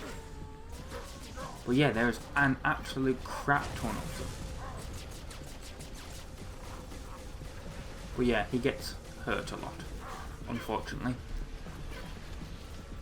Not intentionally, but yeah, it's a bit difficult to protect him when you're playing as one person, because the AI just wants to basically fight the Covenant. So that will essentially be your job, but obviously the AI isn't that great at killing the Covenant. So, yeah. I did like how I managed to kill that brute there by sticking that... is it a brute grenade? I can't remember. Is it a brute grenade? I don't know what it's called. I would look it up on Google, but unfortunately I actually have Chrome closed for purposes, essentially, because it's quite... I've opened it now, but let's look. Brute grenade Halo. Yes. The spike grenade is actually what it's called. I like how to just type in brute grenade made it come up low. Mainly because I think it's used by brutes, so that's probably why Halo Wiki accepts that. It is most notable for its adhesive properties, using its spikes to stick onto the target. Well, it hasn't really worked for me throughout the campaign, if you've noticed. It always seems to bounce off. But yeah, it actually worked that time. But yeah, we've essentially got to fight out this building. We've got some overshields from Virgil. And it's honestly worth listening to the cutscene, to the audio in this game. The character dialogue, I'm going to unfortunately talk over it, but actually I might shut up here, because I think this is where the dialogue happens. But it's... Don't worry, we have a key.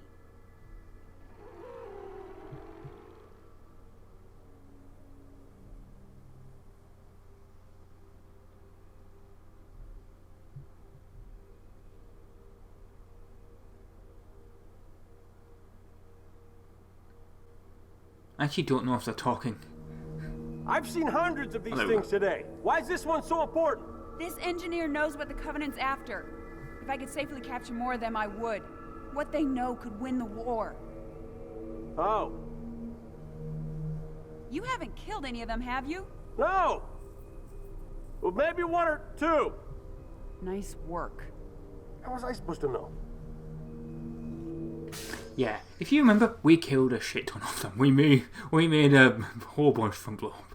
So yeah, I just thought that was a funny conversation. But yeah, I was trying to listen out for when that conversation was happening, because obviously I have the audio heavily reduced for the recording purposes, because I don't want an echo with the microphone. But yeah, we're coming actually right up to the end of the level here. Basically we're getting this elevator and that's it. So this has been part 16 of Halo 3 ODST. It's been the level Data Hive. I hope you have enjoyed. Next time, I can't remember what the name level is now, but it's going to be essentially the last proper mission, and then we'll be doing Mombasa streets. Thank you very much for watching, and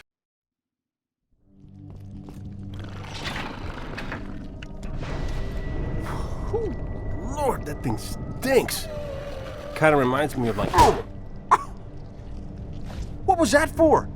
Abandoning the mission. What mission? You dropped off the grid. My squad was scattered.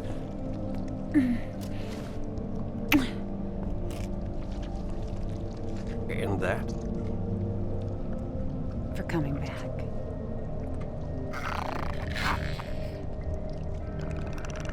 Thank you. You did good, rookie. No doubt. We're not out of this yet.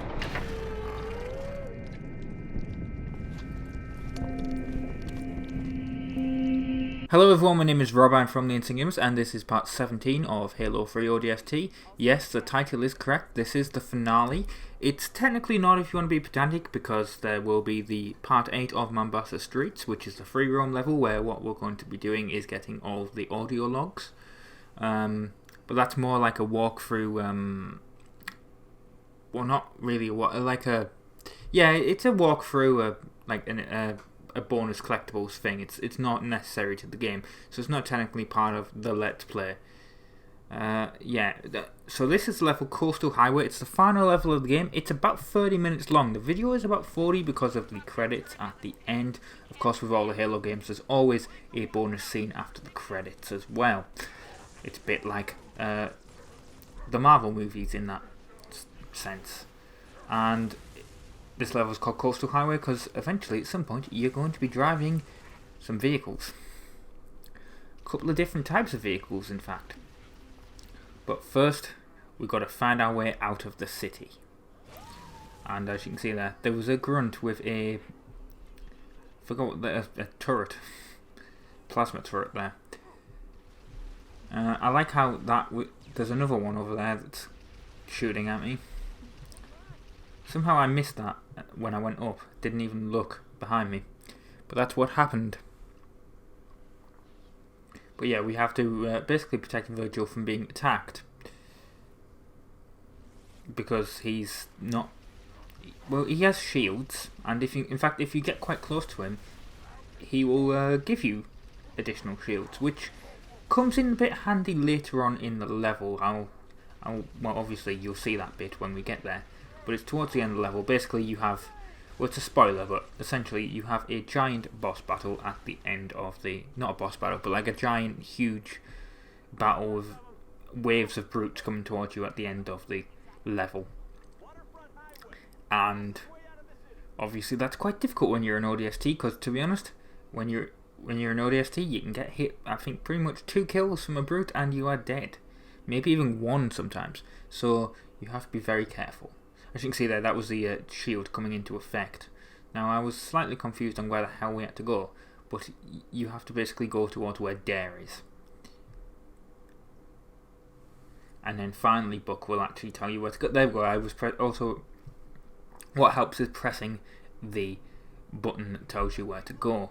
Not sure how that works, considering the superintendent is now offline, thanks to the cutscene, but thanks to the previous level, because Virgil has got all the superintendent data, I guess, so he's making that happen on our map somehow, I guess, would logically be how it works, even though it isn't. Right, we'll be coming up to the first cutscene soon, so I'll obviously be shutting up during that.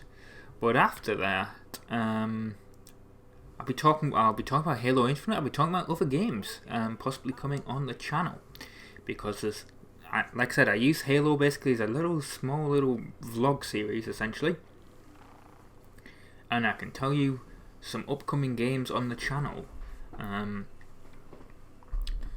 that I want to do. I forgot how long this actually takes for the well, what I don't think didn't help was the fact that I have to do it myself, but the game doesn't exactly tell you that. Yeah. Well, I think the reason it didn't is because I had the turret. But yeah, you open the door, and there we go. Here is the cutscene. I ain't gonna shut up.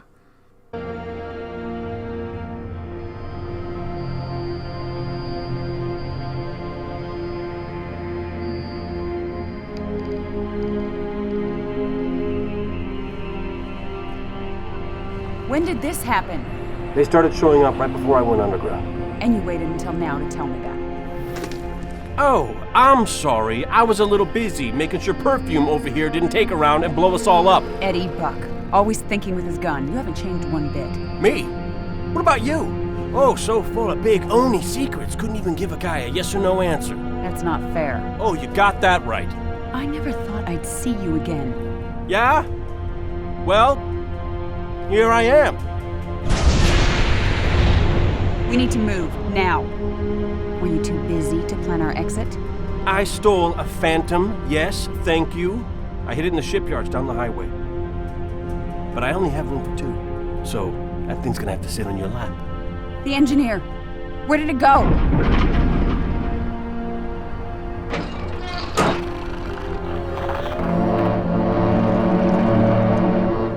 Keep me covered. And try to keep up. Take my advice, rookie. Never fall for a woman. Make sure she's got balls.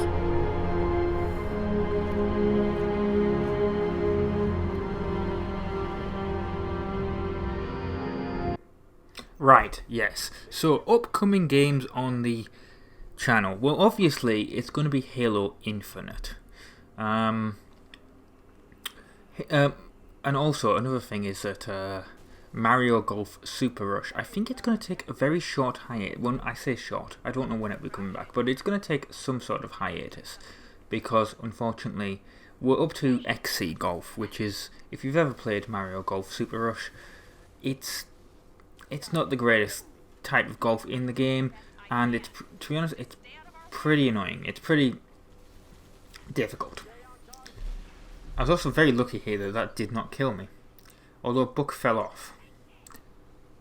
But yeah, thanks Grunt for doing that.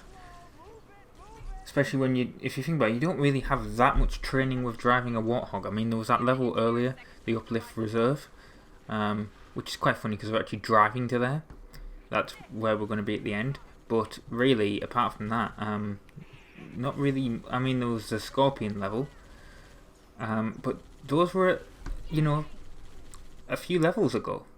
So it's been a bit of time since I've driven a Warthog in this game, and the amount of debris on this road, on this highway, is not helpful, essentially. Right, some other games that I'm possibly thinking of doing. Well, obviously I want to do some PlayStation games, because I have a PS4, I have a bunch of PS4 games, I haven't really got any games well, I haven't played any on the channel. I mean, I'm doing Astro's Playroom, but that is a very short game on the you know, it's essentially pre-installed on every. I mean, I say it's a very short game, but oh no, yeah, it's probably about 16 parts to be honest. It's about the same as this. In that fact, I mean, this would be even shorter if I just included the Mombasa streets as part of each level, if you think about it. But yeah, it's got about like 16 levels, because there's 4. Essentially, the Astro's Playroom is a free game that comes with every PS5, and because of that, it's a very short game. Essentially, you have 4 levels going through the 4 generations of PlayStation: PlayStation 1, PlayStation 2, PS3, and PS4. And yeah, that's basically it. You get 4 levels each going through each. I don't know if some of them are longer, but I did play through the PS1 section myself on a separate profile just to see how long it was. It was really not that long. I did that in about an hour, so it's really only about a 4-hour game, I would probably say. I actually did die during that bit earlier, and that's why I was being very careful there, because every time I came out, luckily there was a checkpoint just before that, but it would blow me up because they had fuel rod cannons. So I thought, well, like they've all got fuel rod cannons now, so it's really annoying. So you have to basically be very careful there. But yeah, I want to do a PlayStation 4 game or PS5, but I think I'm going to do PlayStation 4 once I've done Astro's Playroom. And that was I forgot about that lag there during that loading screen. That was not anything with your video. That was literally that was in the recording. It was how long it took to load this next part of the level. But yeah, what happened is I basically bought Doom and Doom Eternal, and I also bought the original Last of Us, which is a PS3 game, admittedly. That's one thing I want to talk about as well. I can do PS3 games again. I know I've mentioned that in previous ODST videos. I was talking about how difficult it is to capture the PS3. But yeah, I got Last of Us Part 2 as a Christmas present, and I also got the PS4 version of Ratchet & Clank as a Christmas present, so there could be upcoming games. I've got other PS4 games as well. I've got God of War, the remake. I've got one of the Killzone game that's on PS4. I know a lot of them are first-person shooters there. I've got like Gran Turismo Sport, although I want to do Gran Turismo 7. Because obviously Gran Turismo 6 was one of the series on this... I mean, that is something that could theoretically come back. It'd have to be like a bonus thing. But yeah, PS3 recording can actually come back, which means I can actually also continue Ratchet & Clank, my HD playthroughs of those games. Because I did the first one, and I was so excited to do Part 2. I was just waiting on doing it essentially until one of the games I'd done had finished. And unfortunately, in that time, my HD PVR decided it wanted to break. And that was how I used to record Xbox 360 games and PS3 games. And I never did any, but that I could have also recorded the Wii that way. And I've gone into this before in one of the... In fact, I think it was Uplift Reserve that I talked about this. But essentially, it's very, very difficult to record PS3 games because the PS3 has copy protection permanently on the HDMI output, which means you can't plug it, unlike the Xbox 360 or the Xbox One, or which is actually how I'm recording this. But yeah, the Xbox One, the PS4, the PS5, and the Xbox Series X, although I don't have one of them. But unlike all of those, you can go into the settings and you can disable the copy protection, and it won't let you load up any of the media apps or anything like that. But it will allow you to actually, play a game and record it. Unfortunately, with the PS3, there's no way of actually doing that. The only way you can actually get footage out of the PS3 is either with composite video, which looks like shit and is essentially 480p max. I mean, it's 576p, which is like POW because I'm in Europe. So I could technically upscale that to 720p and it wouldn't look that bad. I mean, it'd clearly be standard definition video upscaled, but it wouldn't look that bad, especially with the early PS3 games. But the other way is with component video, which is essentially the same, but there's 5 plugs to plug in. And the only way of recording PS3 stuff is, like I said, through component. So what you need is you either need an original model HD PVR, or you need some way of converting from component to HDMI. And I just bought one, essentially. So I can actually now go back to doing PS3 games if I ever want to. Which, if I want to do Last of Us, if I want to do a Let's Play of that, then that's how it's going to be. I do like how that Banshee got stuck there. That was quite funny to me. It just got stuck in the sign. Well, yeah, I'm very happy. I can do PS3 stuff now. In fact, like I said, I bought Last of Us on the PS3, and I got Last of Us Part 2 as a Christmas present. Yes, I'm recording this on the 27th of December, 2021. I know this is coming out in like June, so yeah, that's fun. But yeah, there'll actually be PS3 stuff, so I'm gonna be I'm really happy with that. I ended, quote unquote, Gran Turismo 6 because I basically was like, I can't go anymore, it's too difficult. So maybe, and then I basically said, well, if I ever come back to it, I'll continue, and maybe I will. But that, to be honest, that's pretty unlikely. To be honest, that's pretty unlikely to happen. Especially now, at the time of when you see this, Gran Turismo 7's out, so I'll probably go straight to that. Which technically means I skipped over Gran Turismo Sport as a Let's Play, but I mean, it's possible. I wish Buck could get on the actual Scorpion tank now. That would have been great, because, you know, they drove off. But yeah, you have a load of fuel rod cannons, as you can see in front of me. Like, basically, I'm surprised Buck didn't get killed by that. But yeah, these are anti-air rafes, which is, I believe this is the only time in the Halo series, there might have been earlier in the game, but these are like the only time in the Halo series where you can actually fight them. You can see them in other Halo games, but you can't reach them, I don't think. So yeah, I'm guessing that this was obviously made with Halo 3 assets, which is quite funny because it actually takes place in Halo 2's New Mombasa. But yeah, Halo, basically the anti-air Wraith was a vehicle that they added into Halo 3. It didn't exist in Halo 2, and I don't think it's in any of the others afterwards. It might be in Reach, to be honest. I'm pretty sure modders have probably, well, it's definitely modders will have made it available. But yeah, if you didn't know, people used to, I mean, if you've ever been online on the Xbox 360, people used to mod I mean, they got banned really easily as well, but people used to mod Halo. And several of the mods, obviously, because they were just using in-game assets, they weren't actually using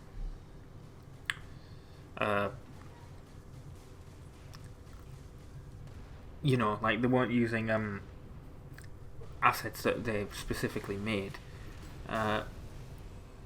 It worked like in custom games and stuff. I always thought that was, I mean, if they were ever in someone's custom lobby and Bungie noticed, they'd be removed. But essentially, yeah, I always thought that was quite. I seem to remember like some Halo 3 custom game where you could actually drive anti-air rafes. Although, like I said, that might have been Halo Reach, to be honest. But yeah, it was interesting. Nostalgia. And of course, if you ever played GTA 4 on 360, you'd know the online of that was absolutely full of mods.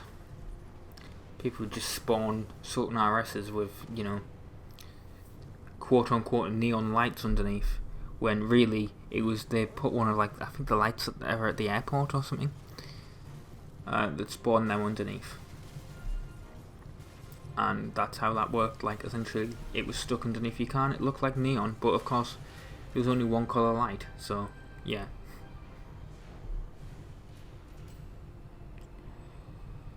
This Scorpion tank's almost destroyed.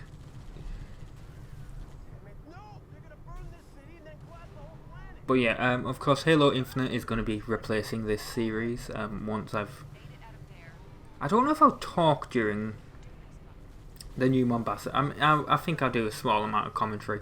I don't think it's going to be a full talky one like this. I'm just going to be like, this is where all the audio logs are, because I'm sure there's of course there will be loads of them, like tutorials on where they all are on YouTube. But it's just like the sort of thing where it's like, if I can be helpful, I'll do it. Especially if you've never played the game before and you're just essentially playing through it because I've done it, well, I might as well help you. So yeah, that'll be a part 8 of my... I think, in fact, I'll probably title it something like Mombasa Street, it's part 8.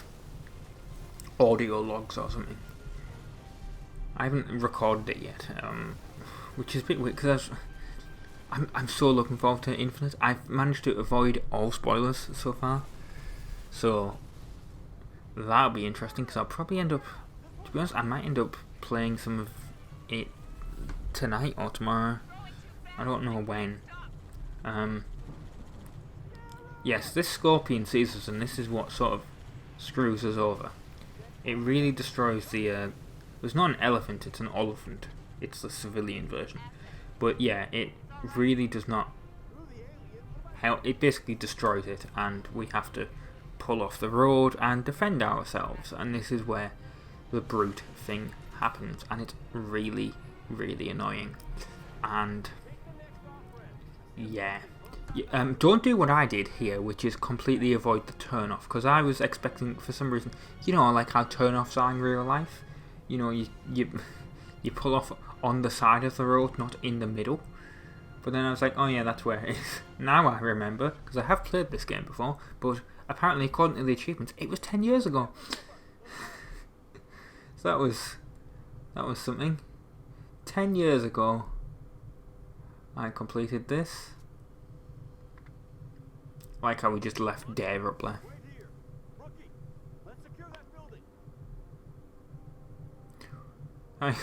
Also, yeah, I recorded Mario Golf earlier, and that's why it's so fresh in my mind, the stupid XC Golf.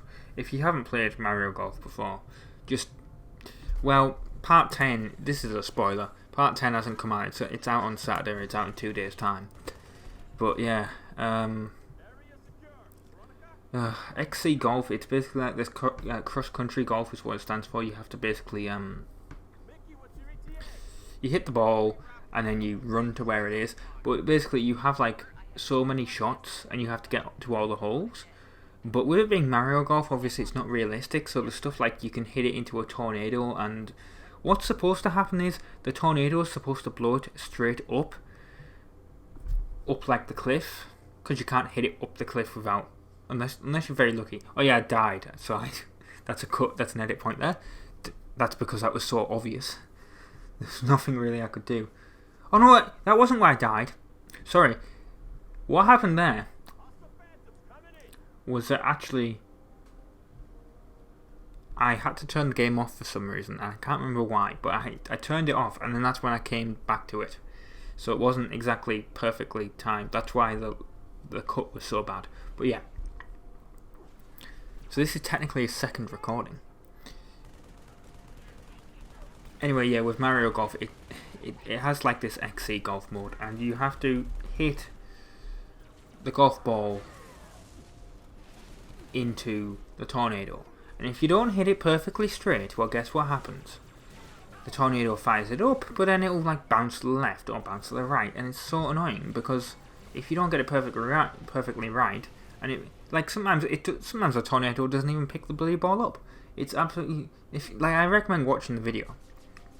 I mean, if you don't like videos where people rage, I mean, to be honest, it's titled Rage. It's not really, to be honest, that much of a rage. It's just me going, ugh, essentially.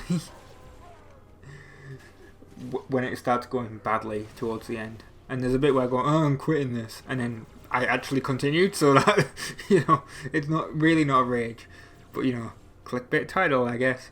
But I recommend watching it if you don't get what I'm talking about, because bloody hell, those stupid tornadoes. I don't like, apart from Halo, I don't like doing the commentary after the fact. Unless like I get stuck on something like Pac-Man and the Ghostly Adventures, there was a boss battle that I died about 3 or 4 times. And I was like, right, I'm quitting now, and even though this is a kid's game, I'm quitting and I'm going to come back to this soon. And then I thought, right, well, if it's a boss battle, I don't want to be recording for about like half an hour doing the thing. I'll just do it. And then I bloody did the boss battle first time. Literally, I got to the bit where it was, and then it was like, oh, it was that easy. But yes, so I still ended up doing the commentary afterwards. But that's what I might have to do with Mario Golf to bloody beat this XC Golf thing. Because that's the thing with doing commentary as well, is when you're doing an actual live Let's Play commentary, YouTuber secrets, it's quite difficult. To be honest, it's not for everyone. You gotta talk, and you gotta be concentrating on playing the game. And I mean, I guess a lot of people don't really care, but essentially, there are going to be parts where you're just gonna you're gonna essentially just like stop talking. Which, yes, that happens here, but there's also going to be bits where you're just talking and you just trail off into nothingness. Essentially, you just like, and yeah, like that. Essentially, you just. It's very difficult to actually do a proper Let's Play, and talk and also not go like that during it. It's because obviously you play normally you'd be playing a game, and you're not talking to anyone, just playing a game. I mean, maybe you're online, so you're shouting at someone maybe, or if you're playing with friends, you're actually talking normally, having a conversation, but you're not actually like trying to entertain an audience. And that's what's sort of difficult about actually doing a Let's Play. A lot of people will look at YouTubers and look at Let's Players and think, that's easy, anyone can do that. And it's true, anyone can, to be honest, anyone can do a Let's Play if you have a, capture equipment, which, to be fair, 10 years ago was a lot more difficult to come across. Thanks to HDMI, it's so much easier. Of course, can't do PS3, I've already gone into that, but I can do it personally. But yeah, it would be difficult for anyone that doesn't know. But then again, PS3 is old now. I mean, it's 2 generations old. Which, that makes me feel super old as well. Because it's like, I remember the PS2. Yeah, I remember the PS2. I remember the PS3 coming out. And then now it's like, we're on the PS5, it's 2 generations ago, it really sucks. But yeah, this is where we come across all these brutes. And a lot of these have jetpacks, so it's going to be quite annoying to kill. I like how it also tells you like how close you are to an achievement, but it doesn't tell you what the achievement is for. So essentially you have to guess, like, is that for killing them with a gravity hammer? Well, I don't think so, because I killed other ones with a gravity hammer and I didn't get that, obviously. So it must be something to do with the jetpack brute, maybe, or I actually think that achievement, because I looked it up afterwards, that achievement is something to do with like removing the brute's armor and then killing it with a gravity hammer or something. It's like, well, unless you look it up, I mean, achievements, yeah, you're supposed to look them up. But unless you do look them up, it's not, they're not completely obvious. And you know what's really annoying? When you get like a game where it's like, this achievement is secret. Oh gee, thanks, I love secret achievements. I love not knowing how to get my 1,000. I mean, to be honest, there's hardly any games I've actually got 1,000 game score on. But it's like, I love not actually being told how to get my 1,000 game score. I wish they would get rid of. I wish they'd get rid of secret achievements. It was maybe they have, because to be honest, with the Xbox One, I haven't really been paying attention to achievements. It was really something that I got into on 360 when it was new, but obviously, I've been with the Xbox brand for ages now, so it's not really like something I actually particularly I mean, I'm happy when I get an achievement, but it's not something I used to like. There was a bit where I was on a roll of trying to get an achievement every day, and it's not something I do anymore. Right, this guy is super difficult to kill, which is why it's very helpful if you go in here where Virgil is and just essentially get the overshield, and also just try and let them kill him. But they've got, he's dead. And essentially, that's it. Now you basically have to wait for the rest of your crew to pick you up. As they destroy that Wraith. So yeah, I have been Rob. I've been from the Insane Gamers. Thank you for watching part 17 of Halo 3 ODST. I hope you've enjoyed the entire series, to be honest. And stay tuned, obviously, for the, well, Mombasa streets, for the audio logs. The cutscene is coming up, so yeah, I can only thank you again for watching, really. And yeah, Halo Infinite is coming out soon, to be honest. Probably going to be part 1 and part 2 before the audio logs. But yeah, yeah, stay tuned for Halo Infinite, really. Enjoy the cutscene, enjoy the credits, and enjoy the post-credits scene. I've been Robin from the Insane Gamers. Thank you very much for watching, and ta-ra.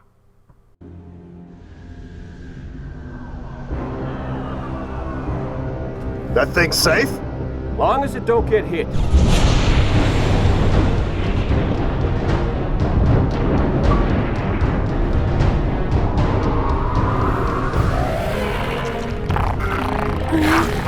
Come on! Damn it! Move! Oh, nuts.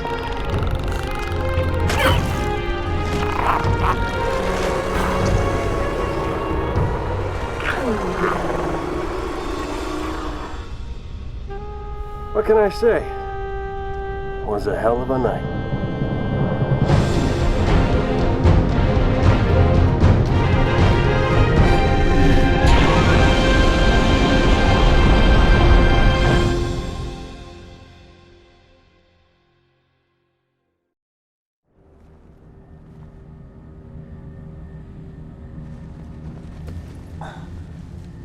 Easy does it.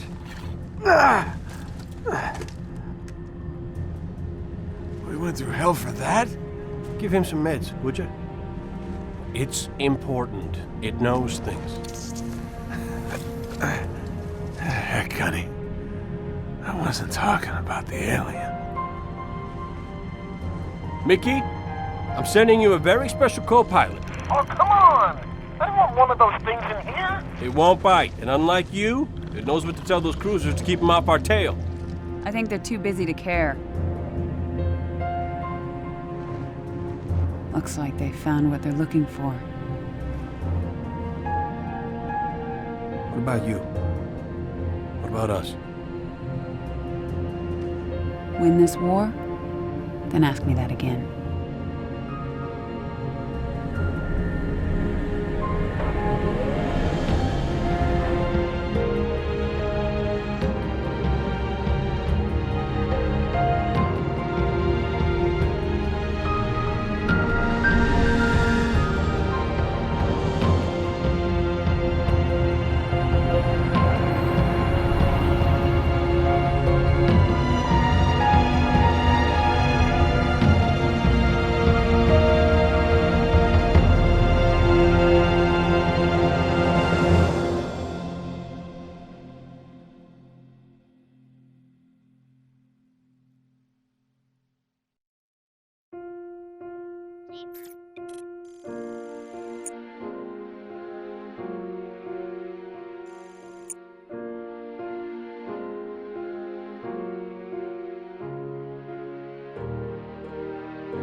Lord Hood may have given you clearance, but it was my op and it's my interrogation. We only captured one. It's very delicate. Don't worry. I know what the alien's like.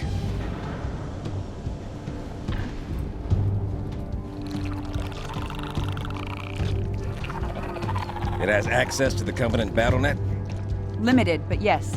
We're not entirely sure how it manages a remote connection to the... What? Whoa, stand down, stand down! Sergeant Major, please. It's extremely flammable. The brutes.